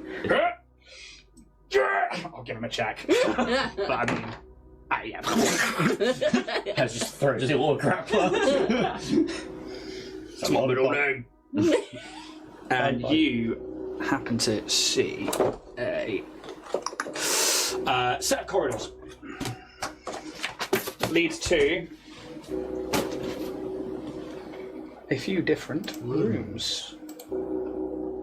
These cells. Yeah. Yes. Some bunks. Kaz, you've been here. You used to sleep here. These are your crew's old quarters. When not on missions or training or between therapy sessions. Or pain therapy. It's been quite some time since I've been here. Can we go find your old bunk room, Cass? I think it's probably going to be stripped. It was. Yeah. Yeah, we took everything out of there. A lot of pictures of Felina. Got to use what you can. Whatever gets there. You want to get a VPN, mate? I hear if you put a picture up of Norman Reedus, it'll let you through. And I think as you guys step into this corridor, and Kaz, you're like, you haven't been back here for a long time.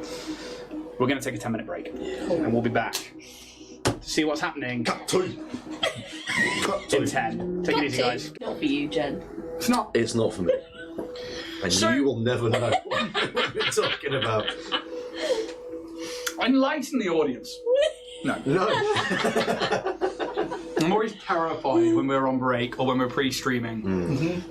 And it's why, like, I muted the mics last week because we were talking about, like, private, like, actual issues. Yeah. I was like, I'll mute those just in case because I'm always terrified that we're going to say something, the mic's going to pick it up. And I think I was streaming for with a different channel, and the, like, intro video came on, and somebody was whistling over it. And, like, it was meant to be muted, but you could still hear them, like... Oh. Like, it was just like, we were like in the chat, like, we can hear you, we can hear you. Fucking. So always terrified about mics being live. Yeah, fair enough. Like, and if there's like a mic in a room, like just be aware. So like, yeah, I'm always terrified when we're like having conversations like that mid break. Not that it's going to stop me, but and I will probably be the worst one. I mean, like 9 times out of 10, they're like, let's scum. continue this on. I think 9 times out of 10 it's not too bad. No. But sometimes it's Yeah. yeah, it's on the nose, and I don't think anybody here is doing anything malicious or anything like that. But it's some people probably don't want to hear about certain things. That's very true. Curlyitis. How's my curlyitis? Very well, thank you. Oh, sorry, I just straight your leg. I'm trying to go for the bottle. So Is that what we're calling it? It's I a know. big bottle. new bottle. Yeah. Fucking Well, that's that conversation, isn't it? That's the most bloke conversation I've ever had. Is that a new bottle? Yeah. Cool. The thing is, I'm really comfortable with a bloke conversation. I really quite like them, and I don't mind the silence that follows it. And you're like, oh, Birmingham, yeah, M5. Yeah. What's your favourite service station? What is your favourite service station? Because we've had this conversation. Gloucester Services. Gloucester's pretty Have we done that on good. stream? Yeah. Yeah. I think, have we done that on stream? Chat, have we done that on Scum? Have we? I think that we have done services on the We stream. might have done. Because I know we've I had know the we've talked conversation. because I have a big thing for liminal spaces. Before liminal spaces were cool, this is back in 2012. Had a long conversation with someone else about like service stations and how fascinating service stations are.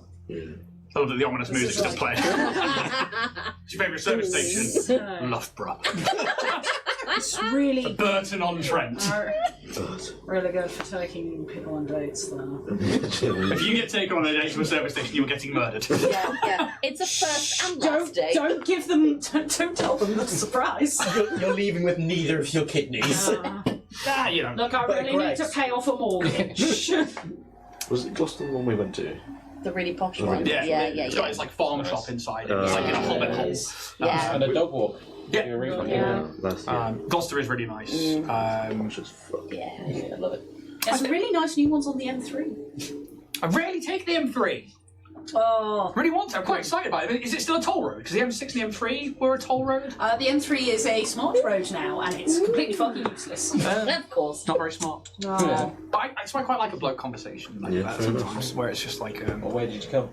yeah. Where did you go?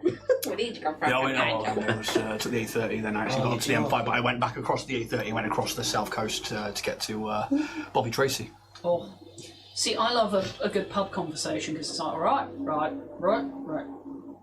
Damn, here it is, yeah. Yeah. Where people And then- slur their words and not even drunk. They're like, there's Stone Age Wall. The words just become shorter and shorter, and you just all sit there with a pint and you're like, It's different calibre in a country pub compared to like a city pub, Oh, yeah. where like middle of Nottingham, especially like after the gentrification of like different districts and stuff, where like Brewdog had its own pub, and Yates's was like a club, but it was also like a cocktail bar during the evening. And like even when we went for your stag do, and we went to like the old cathedral, I can't remember what it was called, like the old church that was then like a nightclub, but it was then a cocktail bar before it. I was like, I think I left my wallet in there, didn't I? Yeah, And it was like, we were like, fucking, let's go back quick. but like because people were so drunk by the end of the night, it was just still there. And, like, my wallet is not oblivious. It's not stealthy. It's bright orange.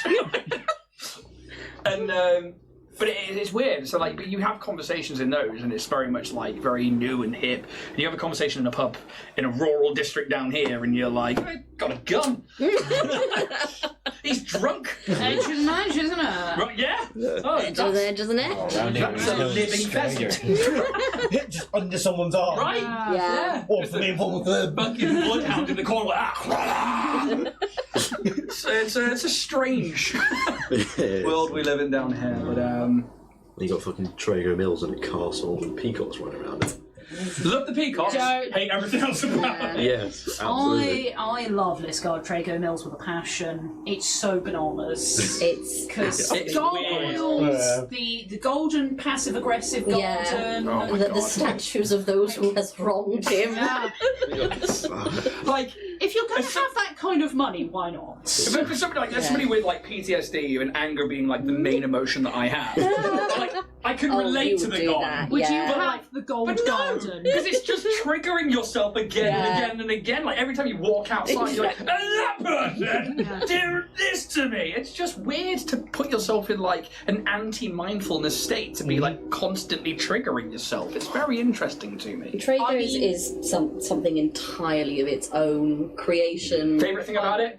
Favourite thing about it, the big oil painting, in opposite to the gold statue Garden of Aggression, is the giant, slightly gay oil painting Yeah. outside, There where you it's go. the what is it, Adam and God, touching, but it's the owner of Trago Mills. Yeah. Asgard. Yeah. And then it's a guy with like massive nipple bar piercings. He's got like a really untactical olive leaf, and he's just like, yeah. And then there's like a sailing teapot underneath. It's such a it's so wacky. And then wild. you go inside, and there is Trago Mills of the past, Trago Mills of the current, and Trago Mills of the future.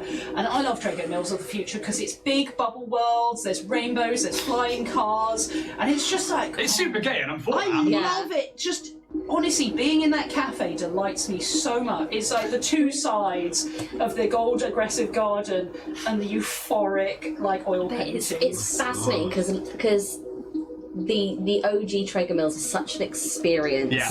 And then you go to Falmouth Tragos, but it's literally sinking into the sea. Yeah. It's horrible. Falmouth Tragos is the least interesting of the Tragos. Yeah. All the others, even Merthyr Tydfil's a castle. Yeah. You want to be in Castle of Merthyr Tydfil. But I have a bit of an affection for Falmouth Tragos in that regard because it really is just like I don't know, it's like a post-apocalyptic world Right. that we've had for decades. It's like just something to- straight out of The just Walking to Dead. literally prepare us. I Like- still get lost in there. Yeah, I've lived because- here for 14 years. But that's the thing, they always move it. You're like, all right, I need something from gardening, and so you go to where gardening used to be, and you're like, okay, now there's toys and wetsuits together, but then there's also aquariums in there as well now. There's a shit guitar here. 20 quid. I went in there once, right, looking for a cricket bat because I wanted to be Sean from Shaun of the Dead for a Halloween Okay, costume. good. Excellent. I was going to rip you for playing cricket. Excuse me, have you got any cricket bats? Excuse me, have you got any cricket bats? Wrong season. Brilliant. It's a department store. You couldn't write it, could you? No. I really like the chickens. The peacocks are my favourite birds, Of but the course. chickens, I have never seen a chicken fly so high, apart from on the A38, and not even hit by a car. But they're like, you look up into a pine tree, and about 40 foot above you is a fucking chicken. And it's just like, how? How are you up there? Like, and they just, Yeah. they are. Have a time. Right, but they're just free range, and like it's a main road between Plymouth and fucking Truro and St Austell, and there are just chickens just out, and they don't do anything about them. They go, hey, they just stay in the car park, don't they? Planning something, those chickens. Yeah, They're scheming. So yeah, if you ever get a chance to go to Tragos, on the A38. Lisgard Tragos only, all the others are a disappointment from it. Yeah. yeah. Top 3 Tragos. Rank them. Tragos. Or So bad. But so you guys, as a party, have moved into this part of the Nexus Labs. For Kaz, you spent a lot of time here in your training. For the rest of you, you start seeing this place for what it is, and for the history that Kaz has told you about. And the first stop you make is into this old medical room where these tubes sit that look very much like the same cloning ones that you've seen. You don't take too much of a look at them, but you instantly kind of get that vibe of them. You find these old data pads among some of the smashed ones, and they give you an insight into the early years of Kaz's era of the program and the team that they were.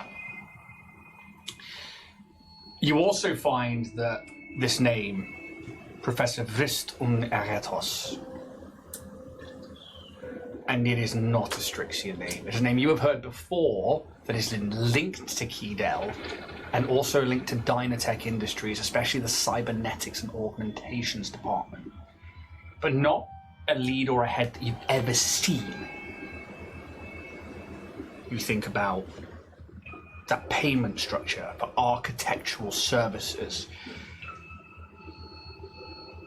And I can't remember I don't think the words were in those particular notes or research notes, but maybe there are some that you've got some foresight into. Wonder what they can be. Yeah. To be fair, we have had a Desmond dream about it. You have exactly that. And it was funny because if you would have read it before I realised you'd have got some fucking bigger information way earlier on. And I'm not too bothered because you're in the right fucking place. There you go, GMs make mistakes. Not this guy. It didn't happen. He's scum. I didn't say I did. I'll come to your house. Come. Let's Stand off. Oh, well, let's threaten him. Please come back for next week's episode. Maybe. Or not. I don't care. Yeah, you did. Punk, innit? Not a phase, Mum. It's not a phase. Anyway. But then you move out of this old, and you can tell it's been abandoned for a while, this lab, and you move back across into this training facility and across to the other side where like storage and maintenance and weapons used to be kept, and you go in and you know now that, or you've been told by Felena, that it is a furnace of kind for burning subjects after they have failed or whatever. You go in and see just this pile of carcasses that have been slain by a bullet or blade. And you start moving your way into the old crew quarters. The corridor ahead of you is maybe 60 foot long, and you can tell, and you know there are 5 rooms here. One immediate on your right and left. The doors and entrances were just around the corners ahead of you at the first intersection, maybe about 20 feet ahead. There's one in the middle on the right-hand side, and then there are 2 further along. Give me a recall knowledge check. Everybody. Just Cass. 5. Your dice. Always on recall knowledge. Ah. I don't know nothing. It's Oh, really... the real cats. It's a really low DC. I'm going to say 5 is enough because you Yay. fucking lived here. Up the women. Help the women. Like a lot of a drain pipe.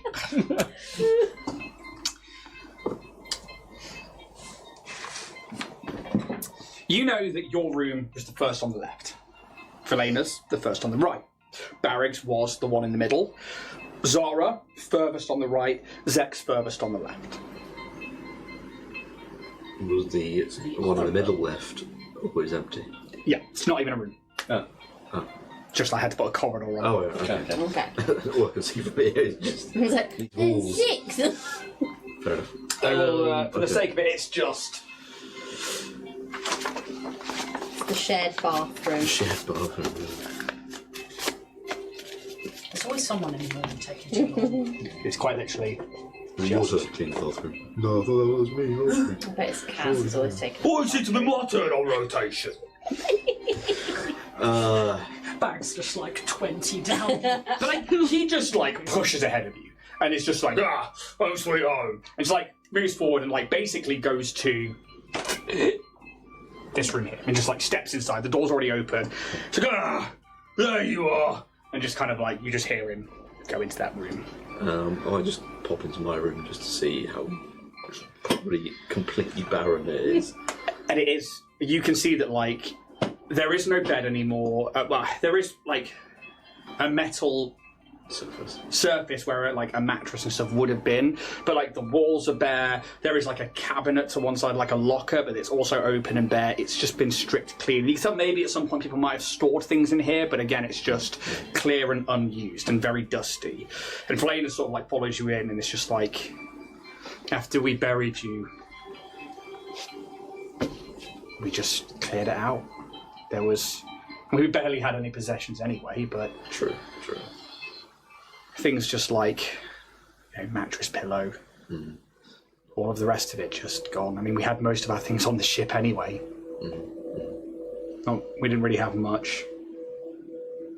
Just thought I'd check it out, see how the remnants have passed, And like, I imagine from that first time that you were taken from your parents in that kind of like quite volatile way and brought into the program because you were just selected, and this would have been where you were brought to for that like first night, and it does remind you of a prison cell in a way, but it's also kind of clinical. And you guys would have made it your own in any way possible, but also this like lack of emotion that was kind of expected of you. It was still very minimalistic. Listen, Felina, I know there's a lot going on, but don't get too worked up. I know that it seems like the Drow has infiltrated our home and done this to us, but at this point it's no surprise, really. We'll make it through this together. I know. It's a lot to take in that, I mean, the past 2 weeks alone, you're alive, you're back. I'm happy, I really am. But also the fact that we have been contributing to what could potentially be the downfall of our entire heritage. We were used as tools. We are no longer tools. Yes, might be. Sorry. TJ, come and be it. Sorry. Just like that. Just leave the camera in the corner. We have the opportunity to do what's right now, of our own free will. Something that we've never had. The tools that have been given to us now can be used for that. I know. We're not someone else's puppet. I get it, I do. We've been nothing but that for years. It's hard to comprehend the scale in which we have failed our own civilization. We were tricked. Massively. But I think that lends to the fact that our society is quite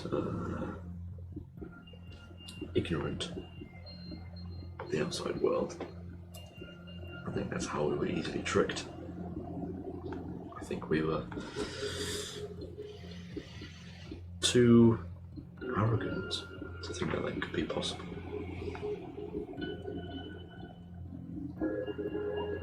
I just never expected it to come from within like this. To be the instrument of our own destruction just seems too...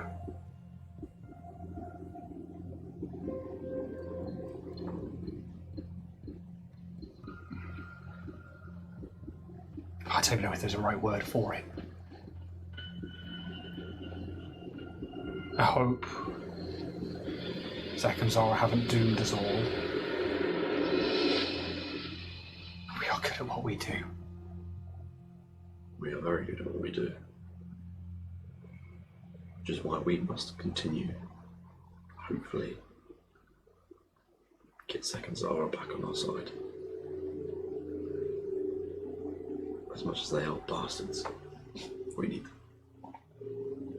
She kind of like faints a smile.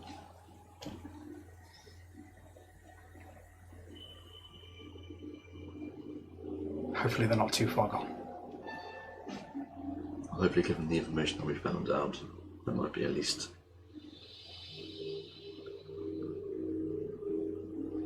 might be a seed that we can at least plant.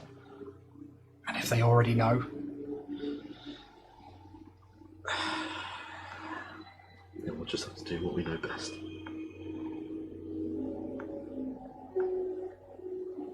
We can but try.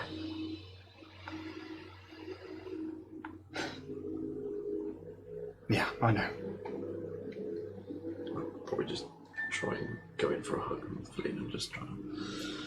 She will embrace you.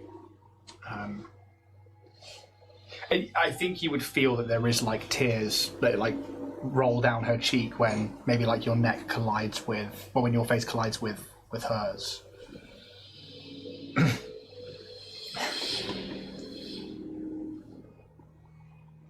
Another anomaly, I guess. Let's get this done. Head out into the corridor. So while that happens, what are the rest of you doing? I'd like to head to Zek's quarters. The door is currently closed outside. Housekeeping.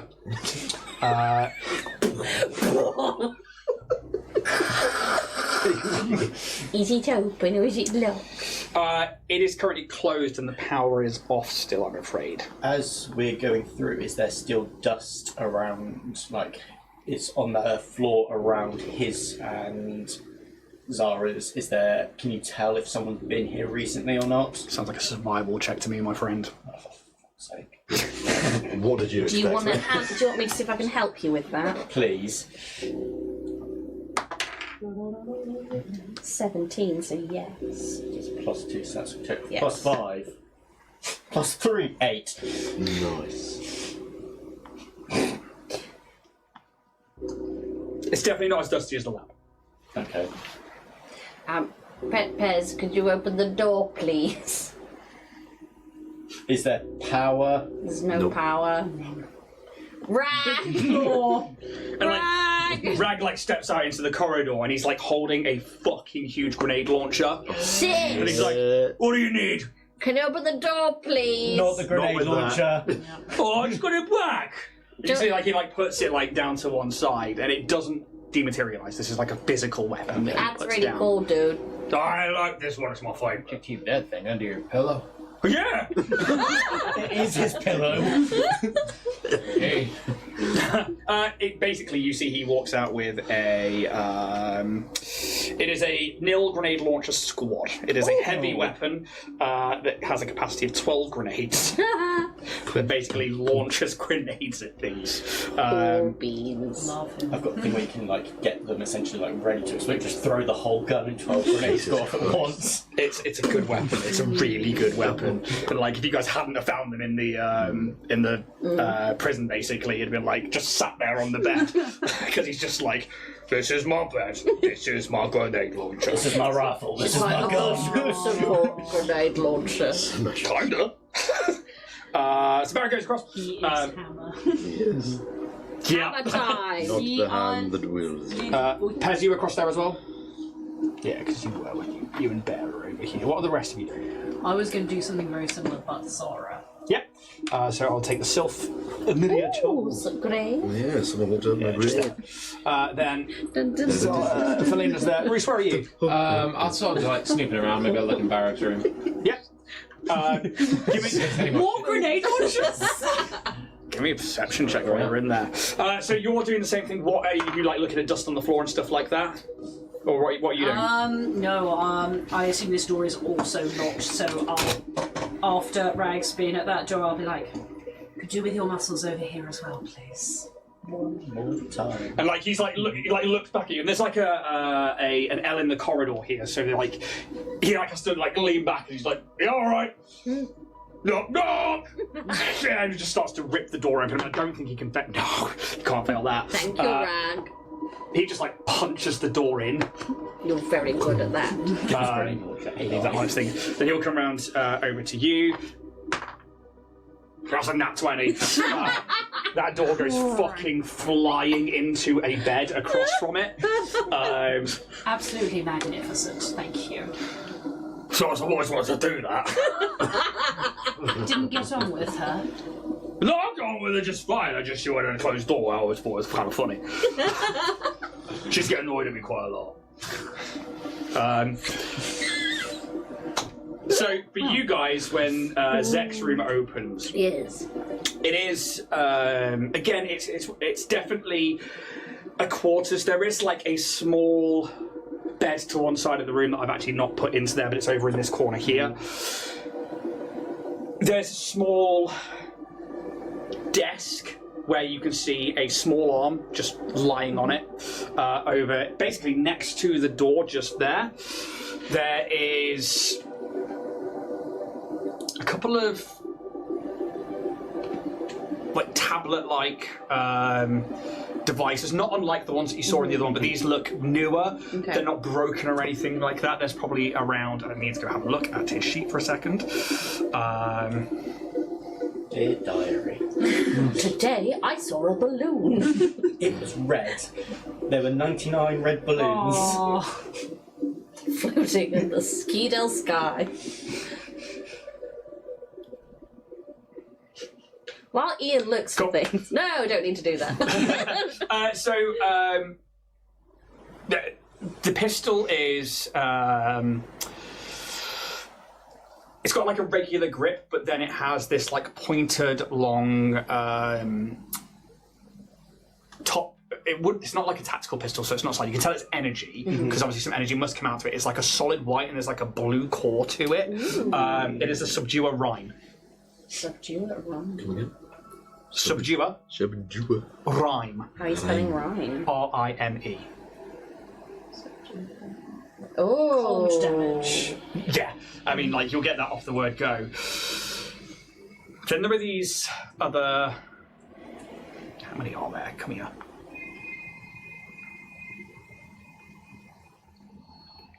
There are 4 tablets. Okay. It took me a second to work that out. I think you should have taken the red one. That's fucking picking that up. The pistol? Yeah. Yeah, it's pretty good. Yeah. And then, yeah, I think we're looking through the tablets, Bez. Yes. Yes. They're language slates. Okay. 17 language here. 17 It was funny that you languages. said this before Yeah, the yeah. stream. There are 4 language slates here. Oh. There is one that basically teaches you Eoxian. Another one that teaches you Lashunta. Okay. If you spend time with these, you'll gain a language. I pocket them. The other one is What was it, Lashunta? Lashunta Elven, Okay. and the other one is Drow. Oh, Okay. Of course. oh, not grow. Could I have the Lashunta one, please? Yes. Thank you. towards someone in particular. Yes. Just because it's nothing but flavour, I'm gonna like ping it into my custom rig, make it like an audiobook so I can listen to it instead of reading. You spend 24 hours of downtime, you can learn a language. What was it, 2 each? Yes. Which one? Well, I definitely want Lashunta. What do you want? I'll go for Drow. Oh, Okay. I've worked out why you want the Lashunta. Yeah. I did say for taunting.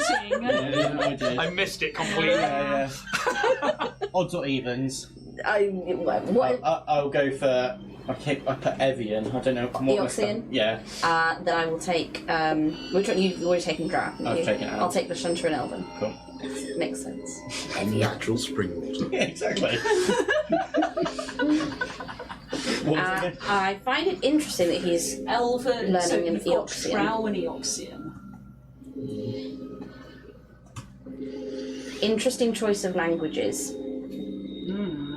The Eoxian is one that I'm definitely hyper aware of. Drow makes sense.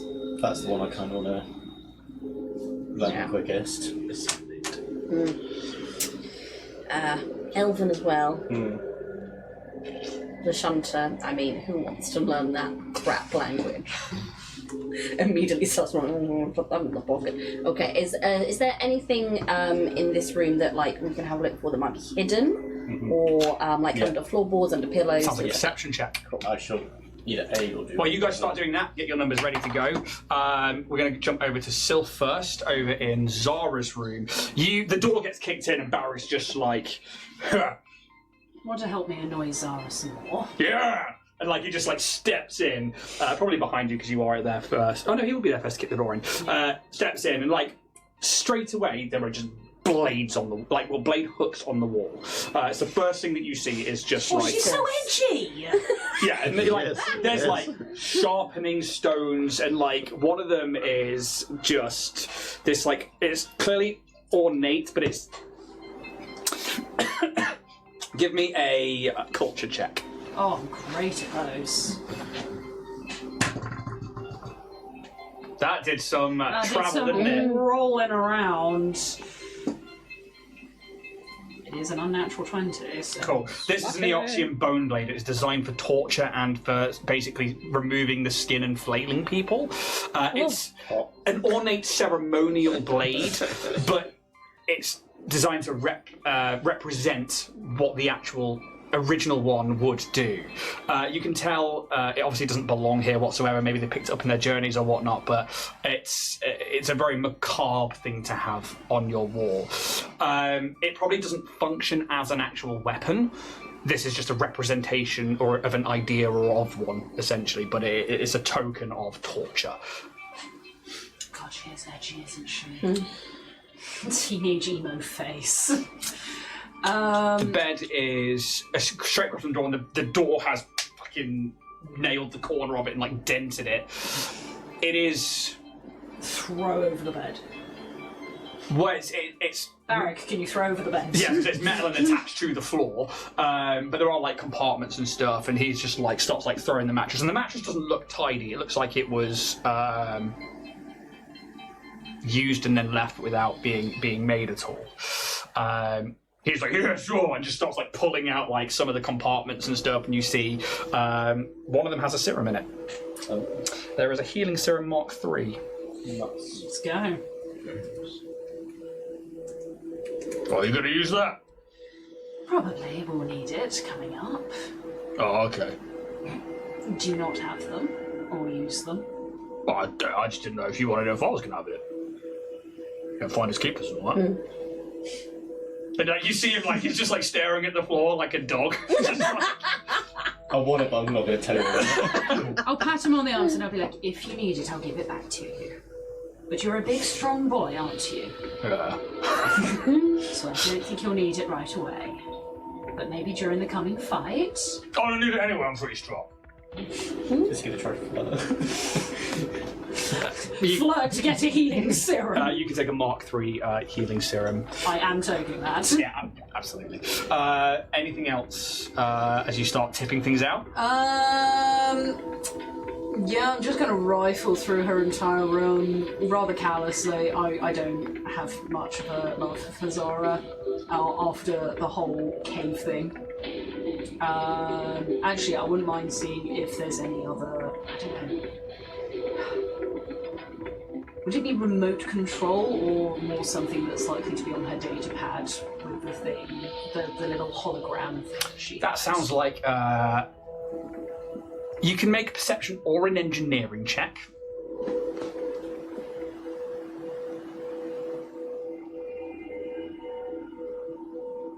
Perception. 16. That's a 2.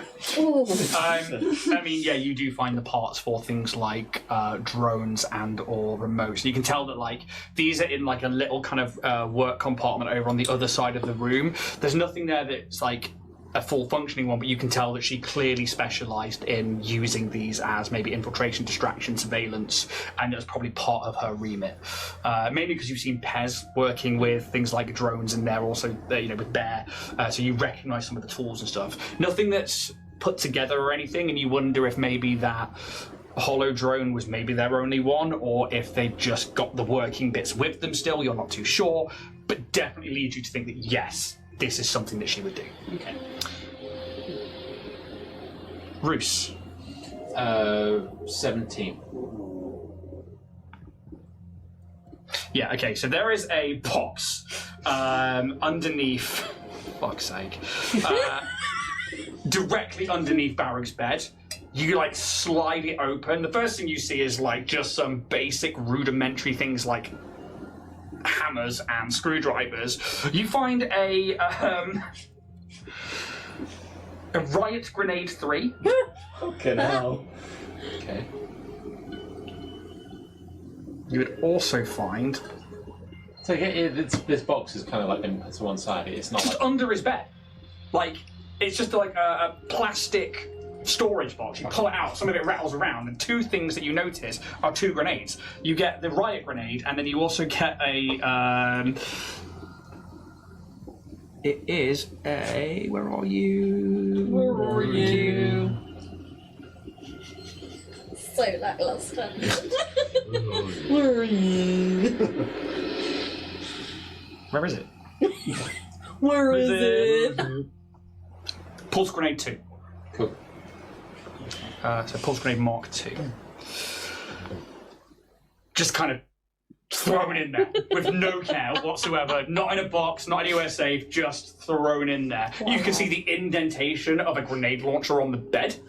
And there was probably more grenades in this box, but he probably couldn't load that with any more, so these are the 2 that he left. Right. Yep, that's all that you find with that number there. What did Kaz and Felena do at this point? Well, do you want to check out your room? Is there anything? I did not think that through my head whatsoever. Roll for Riz. Roll for Riz. Take a minus. Can you make a Riz check, please? Roll It's like, the what's dice. that? What's that punch ear? Kaz would definitely she's learn like, close-up magic. she walks out and starts heading towards her room, and Locks it. the door is open, and you can see that things have been like strewn about. Give me a perception check. Bearing in mind that this is still dark in here. 38. Yeah, cool. I think like maybe you guys like looking around and there's something that like takes your eye. Like the bed has been tossed, like drawers have been thrown out, and like things have just been broken and smashed. And you look at the wall and there's like some like discoloration, like you maybe like shine a torch on it, and just graffitied on the wall is the word traitor. oh, And it would be written in Strix. Man. I guess there's one of either Zek or Zara then. Or both. Yeah. Well, my money's on Zara. I mean, I haven't seen Barak's room yet, but if that's the same, then it makes sense. But if it's just yours, I don't know. Maybe I'm just the black sheep that led him astray. Either way, I'm clearly the problem here. Well, if we're being honest, you're more intelligent than Barak, so if anyone's leading the charge, it'll be you. And I imagine that's what they're thinking too. And if those notes are anything to go by, that's why Barak would be sent on missions with them to begin with. Well, I don't think there's searching for anything in here, do you? I mean, I've got nothing to hide from them. But I mean, and like she begins to like look through things, and you can give me a, I guess either a perception check or an engineering check. Maybe a sense motive. I'll take a perception. 22. I mean, things have just been smashed. It's not like somebody's like trying to break into anything. It's like somebody's just like a teenager has thrown stuff on the floor and had a tantrum and like stamped on things. It's just it might be done out of anger, maybe. Felena is a fugly slut. Heard that. women supporting women. You guys are awful. You know that, right?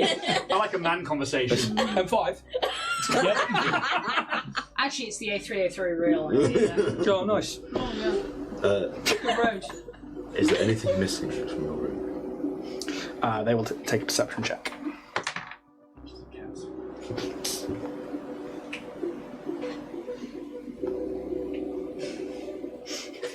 emerges. It's more the casting from a couple of weeks ago. Not that I can tell. I mean, they've obviously done that to 3D printed? Gold? either get back at me or to annoy you. Either way, I mean, and like she just creates like some gear. Everything we need, we make. Of course. Like puts it away. We're not supposed to have. No, but we all had our own personalities. Little things here and there that we could scrabble, you No, know. I don't think there's anything missing.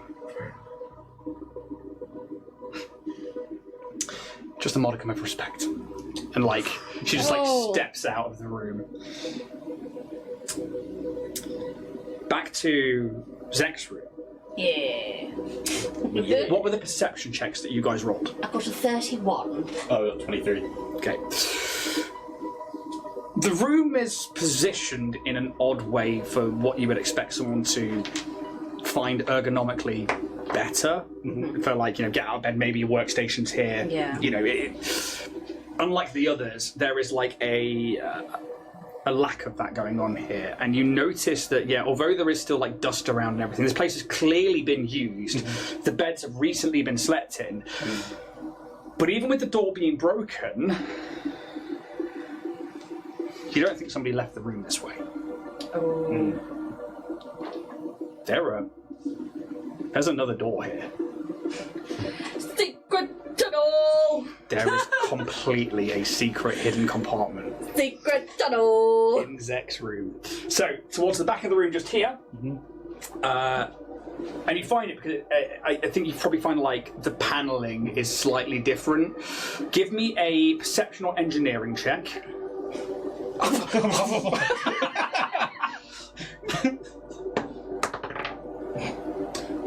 Same again on perception, 31.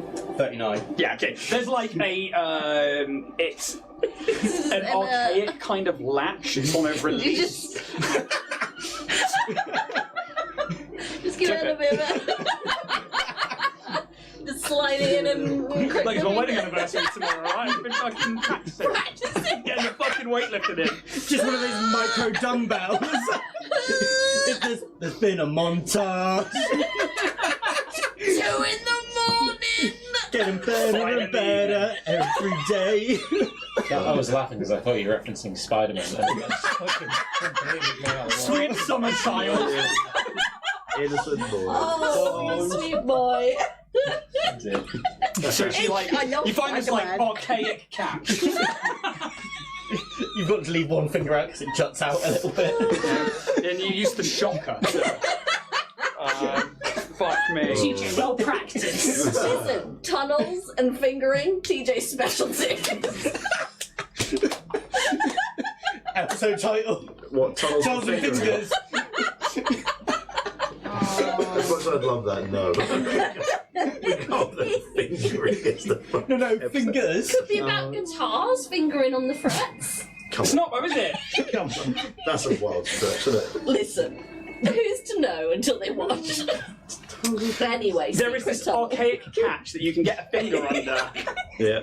and unlock, and the door just opens on a hinge, as if it didn't need power to use whatever is behind here. I'm going to call out to the rest of the group. Secret room! What?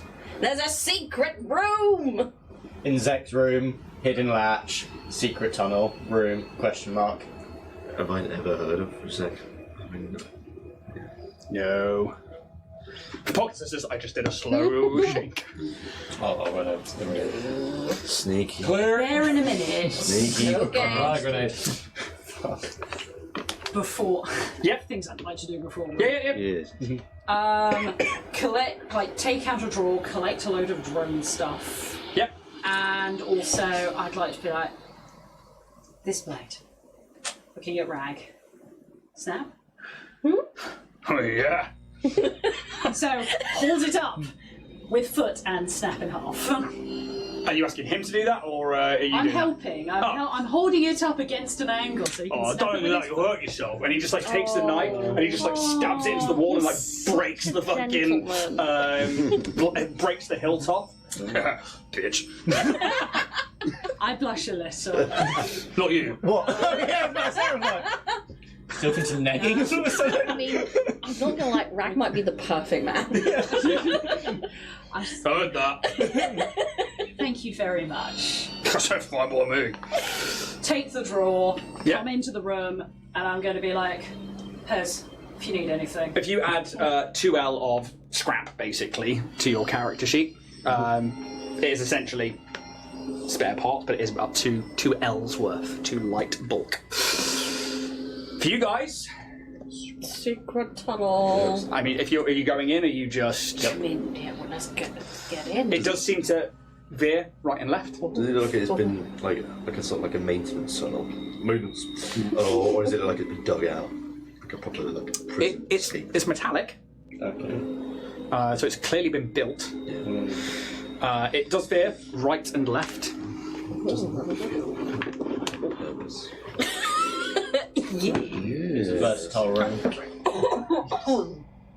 Can't remember which way round I did this now. What's that way? Multifunction room. Kev, like, I thought I was the most versatile. Whereas I brought my map too far this way, but it's fine. Where is? Honestly, can't get the GMs these days. I know, right? Shocking behaviour. Scum. I am scum. Cool. Just gonna sit that's there like that. It leads to a tunnel where, if you look left out of the door, about 10 foot away, is another bulkhead door. If you look to the right, it leads out to an immediate corner that seems to go off to the right again. Bear? You just kind of see like an ear kind of twitch up. I'm going to say, is it quite dark in here? Yes, complete darkness. She might struggle to see, so if you don't mind us borrowing the camera just to attach it between her ears for now. Sure, yeah. Clunk. Yeah, and it just kind of almost like adapts, like the ears just kind of almost just kind of snap around like a it. tripod. Yeah. Like a German Shepherd's ears, just kind of, you know, how they just like come straight up and just hold onto the camera. Yep. And I'm just going to get Bear to walk around the corner. And we're both like looking at two feeds. So Bear will go over to here. We need to find.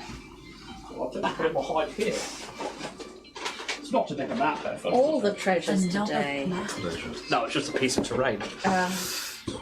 Essentially goes that way. If you get to the corner, you can make a perception. Well, you make a perception check sure. because Bear can't see. Oh, she has dark vision and low light vision, sorry. Oh, okay. So yeah, you can make a perception check as well through Bear. Is that your hero point? Yeah, Yes. screw that, me too. Oh, slightly better. Oh my god, the airport's going out. Look at that. Jesus. 19. Bear hasn't got any, so it's just straight 14. Yeah, it just seems like the tunnel continues down to another door way further down the corridor. Okay. Okay. Hold a bit. Call Bear back. Can we go? Does it make sense, Kaz and Felena, does it make sense for us to be going left, do you think? Right? Well, left could lead to maybe some of these other rooms that are here on this level. No idea where the right one could go, unless it leads to someone else's room. Possibly. But Can I change before I call Bear back? Can I see if there's any like two-way mirrors or anything along like these parts? And my camera would pick up any illusionary shit. Okay, so your camera picks up no illusory. Wicked. So you're taking Bear further down, yeah? Well, she's gone round the corner. It's just a case of seeing if she can see if there's like a two-way shit, mirror it or would anything be. like that. It's holographic. Your camera can pick up holographic. Yeah, it can. Yeah, they're all false walls. They're all. There's like a panel of glass, and you can see into each individual room. That's naughty. so they can see into all the rooms of the castles. Is this a crawl space? No, it's a proper corridor, 10 foot by 10 foot. They were always watching. Always. Does that mean you can get to castles via the other side, do you think? I don't know. This is the first time you're hearing about it. Again, doesn't surprise me. Just because, I don't know, with like a 14 of bear, is there anything like, I know you said it's glass, but is there anything like on the wall that says like who it is in there, or any like terminals? Any text? I mean, we could probably just Give me a walk around perception now. check as you make your way down there, please. Yeah, I was Can I gonna do say that as go well? down. Yep. Now I rolled it. Was that cocked or me? Yes. It's fucking works. Annoying, I had this all out there, I must have put half of it away. Smutty 20! Yeah, I got it! 30. 30? 30. Torte? Turkey. In this economy. I'm just going to put that one there because I can't actually find the other bit. The door itself is pretty much like here. And it seems to lead into another room down that way. This one says subject 2. This one says subject 4. This one says subject 5. Might walk back around into Zara's room and sort of wave at the wall. And you see Sylph. Yeah. Yep.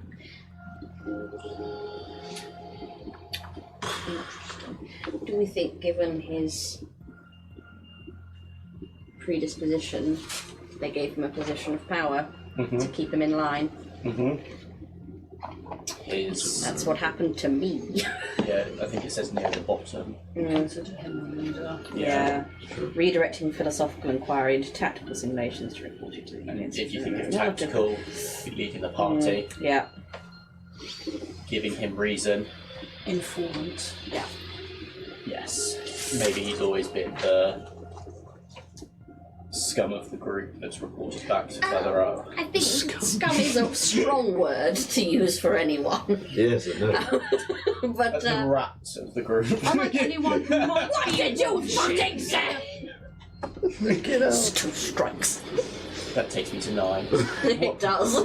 One more and it's a full house. It's a 12-strike system. So there was another room. Was there another room you saw down the other end of the squad? There was. Do we want to? Do you want to take a bed down? Yeah, I'll go with. We go in? I'm coming with as well. Yeah, So I you're think heading we're down all there. starting to go down, yeah. Yeah, it I seems. actually wouldn't mind staying in Zara's room. Yep, you can stay in Zara's room. Or something else I wanted. That's fine. The rest of you all kind of like make your ways down there. You going with them as well? Yes. Yep. Flana is just like, Brag's like, oh, that's my room! Flana's like, this is... I mean, I guess it makes sense, but I mean... It was a little dirty. Yep. Zek knew about this. That's one thing. Maybe this was here before that. Maybe this wasn't. Maybe it was just the architect. But you can see she's like trying to almost like justify, and then she's like, the door in his room. I don't think you can justify that one, babe. No. Everything about this is on purpose. Oh, it's by design, clearly. I mean, Zek being placed in that room. I don't think anything here is not done by design. He did call himself the architect. Yep. By design. You guys make your way down past these windows, and they're not like wall like there's just like a small mirror-sized panel where like you can just see into each room like an enclosure almost. And it's the fact that it says like subject 03. Well, I wouldn't say 03, it would say subject, 5, 4, and 2. Clinical almost. And there is one on Zex as well. Yeah. It says subject 1. And you get down towards the door, and can everybody that's there give me a perception check, please? Man. Barak, Big, Zara, exactly the same roll. 17. 32. 28. 28. It gets warmer. Like, you get towards... And, like, Zara's like... I'm assuming that once led into our old weapons room. However, I imagine it now leads into the furnace. Yeah. She says it's not been used since it's been changed over or when it's active. Should we go back the Well, other nothing way? here. Yeah. Let's go the other direction where the tunnel led. Yeah, and you guys bring yourself back around. While that's happening, what's Sylph doing? Just super quickly, I meant to do it before leaving. Are there any computers in here? No, none of the rooms seem to have like a computer terminal of sorts. They obviously had like Zek's room had these like data pads, but otherwise this is completely just somewhere people sleep and maybe spend personal time. Okay. We would also like to do detect magic, Yep, absolutely. just in case there is anything within, I think it's 60 feet. Although it's visible, so within the realm. It's a cantrip, yeah? Yes, it can. Cool. You get the remnants of magic off a blade. Oh, fuck that blade. But it is... Snapped in half and in a ball. the magic is faltering. Yeah. Goodbye, Blade. Yeah. Yep, that was it. Cool. I'll return and I'll come back and I'll meet the others. It would also Hello, be Lady Sil. necrotic in nature, just so you are aware of the... Well, at least they can't use it against Yeah. us. Yeah. Too late now. I'm not having edge. Says Lady Edge. I can't have competition. Edge respects Edge. Yeah. I can respect that. Yeah. You guys meet up back with Sylph all the way around Trapped here. us in a room. Fucker. And you do see this other bulkhead door ahead of you now, just past the open door that goes into Zek's room, and just ahead of you is this close. Dark's like, huh, cracked his neck. Need me to go at it again? Go for it. Well, let's check it first. Let's just before you do it, let's just check it for any explosives or traps or bad things. Explosive traps. Yes. And to check if somehow this might have power. Yes.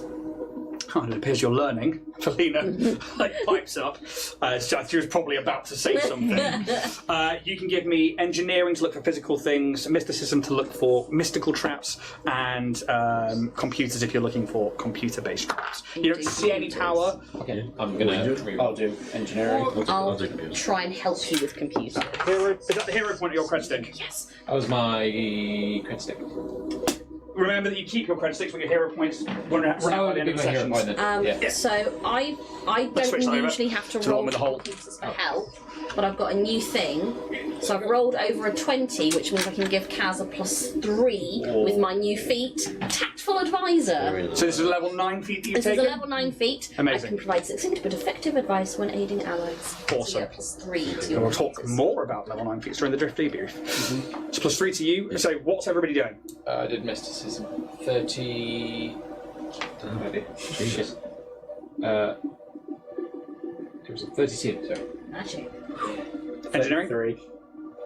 I'd help. 33. I mean, it looks like it should be a powered door. You don't know. Did you do a check as well? What did you do? Mysticism. What did you get? 35. Cool. Oh my god. None of you notice any traps whatsoever. Whether that is because there's no more power, whether that's because they never expected anybody to find this, you're not too sure, but it is definitely powered down. Nothing that you notice is untowards whatsoever. Go for it, Rag! And he will. Right, you're a man. Ooh, that might not be enough. Do you know what, Rag? You are the hammer! Get him! Against the door. So this is just an athletics check to try and prise it open, so it's not going to count towards it. But he's like, yeah! I might actually need some help on this one, Kaz. Autocore. Like old times. You trying to get in there as well? Oh, I got rid of mine. Because That's it was like 2. Right, yeah. And I realised how much it was weighing me down. It's a whole bulk. Yeah, it's massive, or 2, I can't remember. So you can make the athletics check as well. He will try and aid. I threw it in the furnace. You get the aid. No one else can have it. 36. Perfect. And like eventually, like he's like pulling at it, and then the claw goes in, and you realise the door was locked, but without power, there's no way to unlock it. And you break that seal, and it like pulls open, and it's almost like you have to break where the door lock is with the auto claw, and then you can get your hands in, and like it's like so you like scrape it open, revealing yet another corridor where there is a stairwell at the very end, leading up to another door. There's somebody at the door. I have leave it. never seen this tunnel in my life, so I don't know. Judging if it goes up, can I make like a sort of estimation? You can do a recall knowledge check. Come on, Jack. What is up? I can make a check. Believe. Come on. Can I succeed? Believe. Does Kaz remember? Flainer! Yeah, roll high. Rag. Roll high. What is it? 1. 5. There is only one level of elevation within this laboratory, so I'm Yeah. going to say that that's okay. Thank you. Simply because you have been here, and unless they've changed the architecture of it, the nanite enhancement facility, you would have to take a small little freight elevator, which is quite an open thing, just to go up like 40 or so feet from what would have been the original ops room into the nanite enhancement facility. And that's because sometimes you were on gurneys. We did find a workaround. True. And you imagine that this probably leads into that area somewhere. Well, now that stuff's in here, so It would make be sense if interesting. we're going up. Anything else that might be enhanced with nanites? Considering how many dead bodies there were in the furnace. I mean anything can be enhanced with nanos. That's the problem. The thing that the architects was working on with these creatures always seemed to result in quick decay or in these creatures dying fast and rapidly. We did have a protocol where certain ones would have to be incinerated within 6 minutes, or else they could contaminate the rest of the facility. That was my primary function for the architects, to bring new subjects in to burn the bodies. Rampant nanos. Exactly that. Especially for us who are nanite enhanced, the safety protocol was to eradicate the bodies before they could infect or infest the rest of us. Well, onwards and upwards, I guess. Yep. Break open this door. Again. You guys make your way through this corridor, like 30 or 40 feet. You get to this, it's just like a metal grill stairwell. It's not pretty, it is nothing but functional. And who's going up first? Rag's like, well, there's a door, I guess you need me. Yeah. Both of us then, but 5-foot stairwell.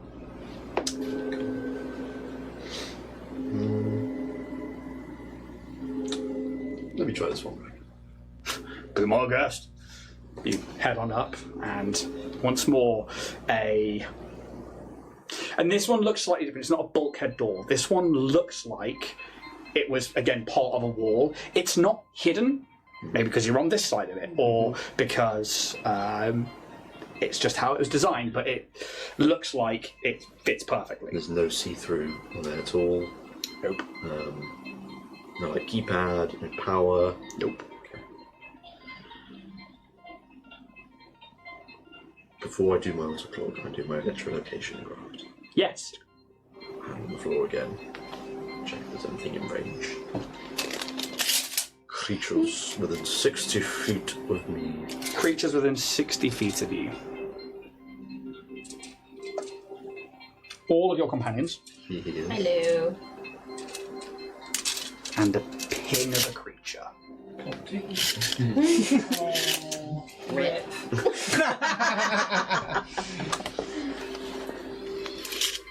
One singular creature. Tell you. Or does it just say a creature? It tells me there's something there. There. Cool. Oh, there's something in this room. Creature of some sort. Don't know if it's alive or not, but there's something here. The architect.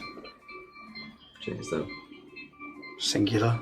I mean, Zek and Zara are probably working together somewhere, unless it's one of them. But if they know that, I mean, they must know that you freed me and Barrack. They must know that. And she's like at the bottom of the stairs, like looking up at you when you said that. It's going to take 30 seconds to a minute. See if it moves. Yeah? Does it move? No. Seems stationary. Could be on the table. I think he's just waiting. Or that. Both are plausible. Well, we have to go in at some point. Sendari. Everyone ready? This could be it. I appreciate it's 10 to 10. I mean, Everybody called to go for there could about be a bit of a reveal here. 10, 20 minutes at most. Yeah. Autochlorine. Here we go. Athletics check with the autoclaw, please.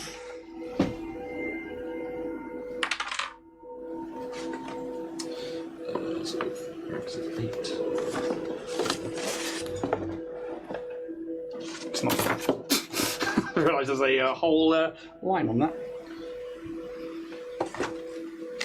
40. Oh! Booty. Save some door for the rest of us, Cass. No, you've done plenty then. You rip open this door. It's not locked. But it is, you can tell, hidden. And very much like the one in Zek's compartment, you imagine that this one was hidden, so there was kind of probably a hubris around it not being found. Obviously this one down here was, very much so, so maybe that's the... Exactly. And you pull this door apart as the clock scrapes it open against where it wants to go on its own rungs, and you find another bed chamber of sorts. Ornate, very well put together, very much an amount of comfort. It is a maybe like 15 by 15 foot room with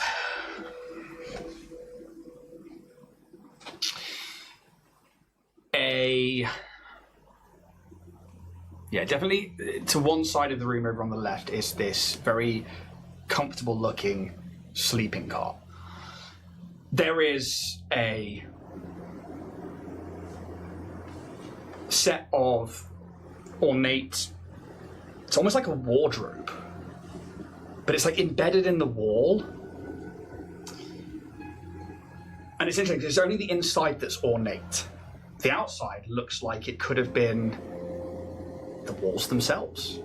And you think that would have been hidden if it wasn't open. Inside, very clear and very empty, is an armor stand. And a weapon mount. But they're both empty. But both empty. And it's give me a culture check. So good. 15. It definitely has like a touch of drow to it. Across from you, you see another doorway that again looks like it is part of the wall. It's just like this one here. It is fit to the wall, but again, it's not disguising itself at this point, which means that probably leads into another chamber that is secret from the other side. Well, it's clearly the researcher's room. Everyone in? Not what they've done with the place. I can see why they call it Tim the Architect. And it is potentially a bedroom, study. Tell me what you do. Oh, getting cozy in here. Hello. I've got a feeling he's already left. Or he's Or prepared. leaving. Oh, that's not fantastic, is it? And she like points to like the hidden, and in a hidden room, a hidden cabinet. Yeah, no, it's a bit shady, isn't it? With Right. everything gone. right? Take a further look. Yeah, we look for like drawers, hidden compartments, more hidden compartments. Perception checks all round, please. Unless you'd like to do something else, then tell me. I guess I'll just look around for like computers, dictator, Ah, pads, mate. things like that. 38. Perception? 16 perception. 34. Perception? Perception 23. Perception 25. The room has been left in a state of tidy. Somebody has clearly and very with a lot of composure left this area.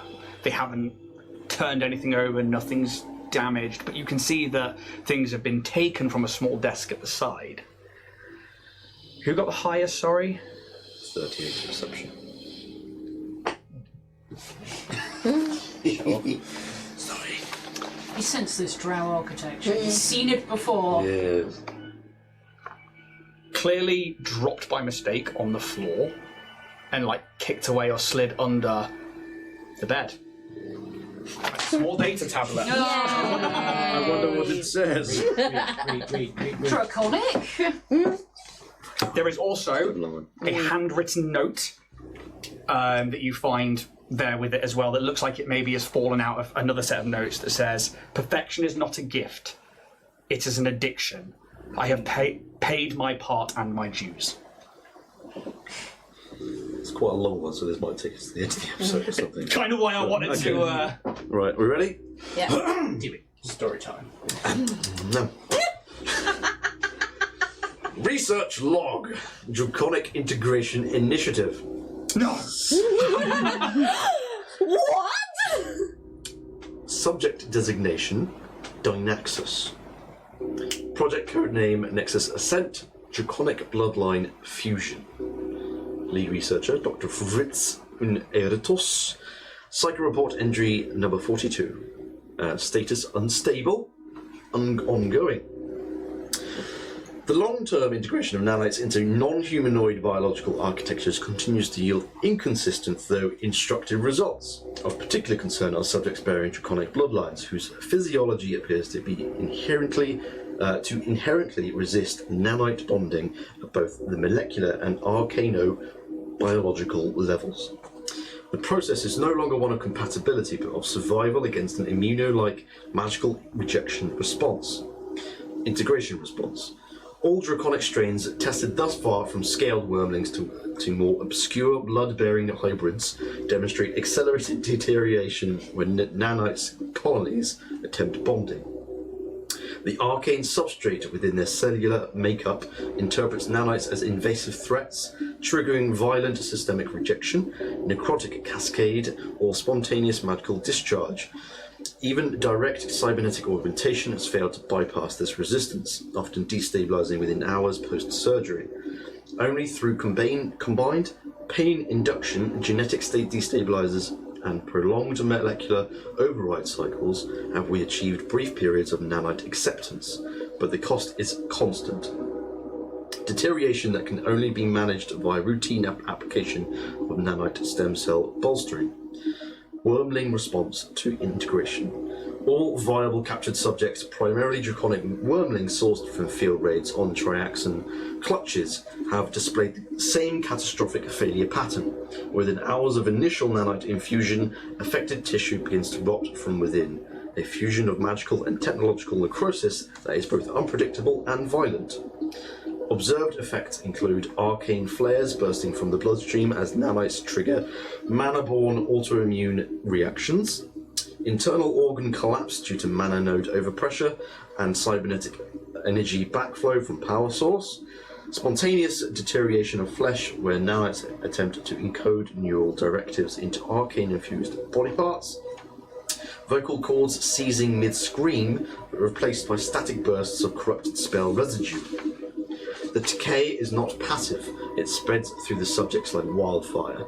In several instances, the nanite colonies themselves have perished, unable to adapt quickly enough to the magic-rich environment within the hosts, and others, the colonies have overreacted to the arcane nature of the creature, and overstimulated responses cause catastrophic events.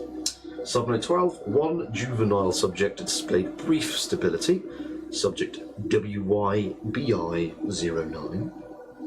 After receiving a triple coating of stem cell nanites, followed by shock crystallization of their blood, unfortunately expired in containment after vocalizing a plea in Draconic to end its suffering.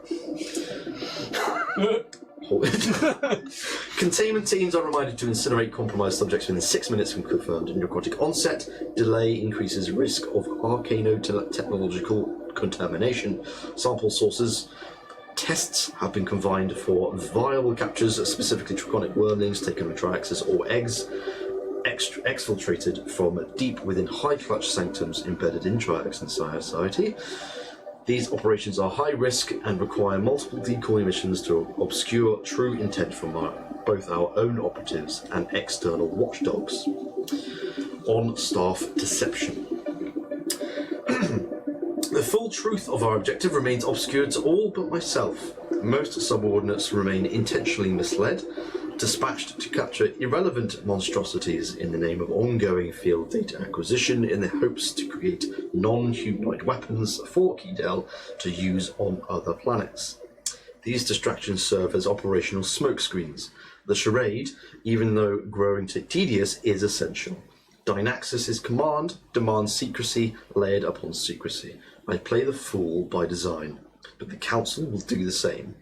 They sell my technologies to the highest bidder as it is. Hypocrites. Nanite cybernetic magical fusion complications. Integrating nanites with a triple O system of biotech augmentation, cybernetic enhancement, and native draconic magic has proven toxic to cellular cohesion. Without bolstering, subjects collapse at the chromosomal level. That's the word I struggled with. Fortunately, Dr. Grimm's work on stem cell nanite transport is now complete. We can now store and stabilize regenerative nanite strains on location at the Triaxis facility, allowing us to proceed without logistical delays. Subnote 9. With his role fulfilled and transport operations secured, Dr. Grimm's is now flagged for termination, per Dynaxis's instructions. He knows too much, and his clearance was always a temporary necessity. If he hasn't already turned and gone into hiding, send the team to eliminate him. If he has, send the team anyway.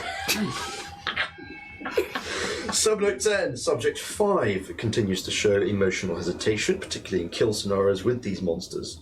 This remains an area of concern. Emotional deviation is not diminished, and further psychic monitoring is required. Subject 3's response to her injury during survival exercise 2, a spontaneous healing deployment remains the most significant emergent behaviour in the program to date, but one that needs not worrying about at this marker since Subject 3's death.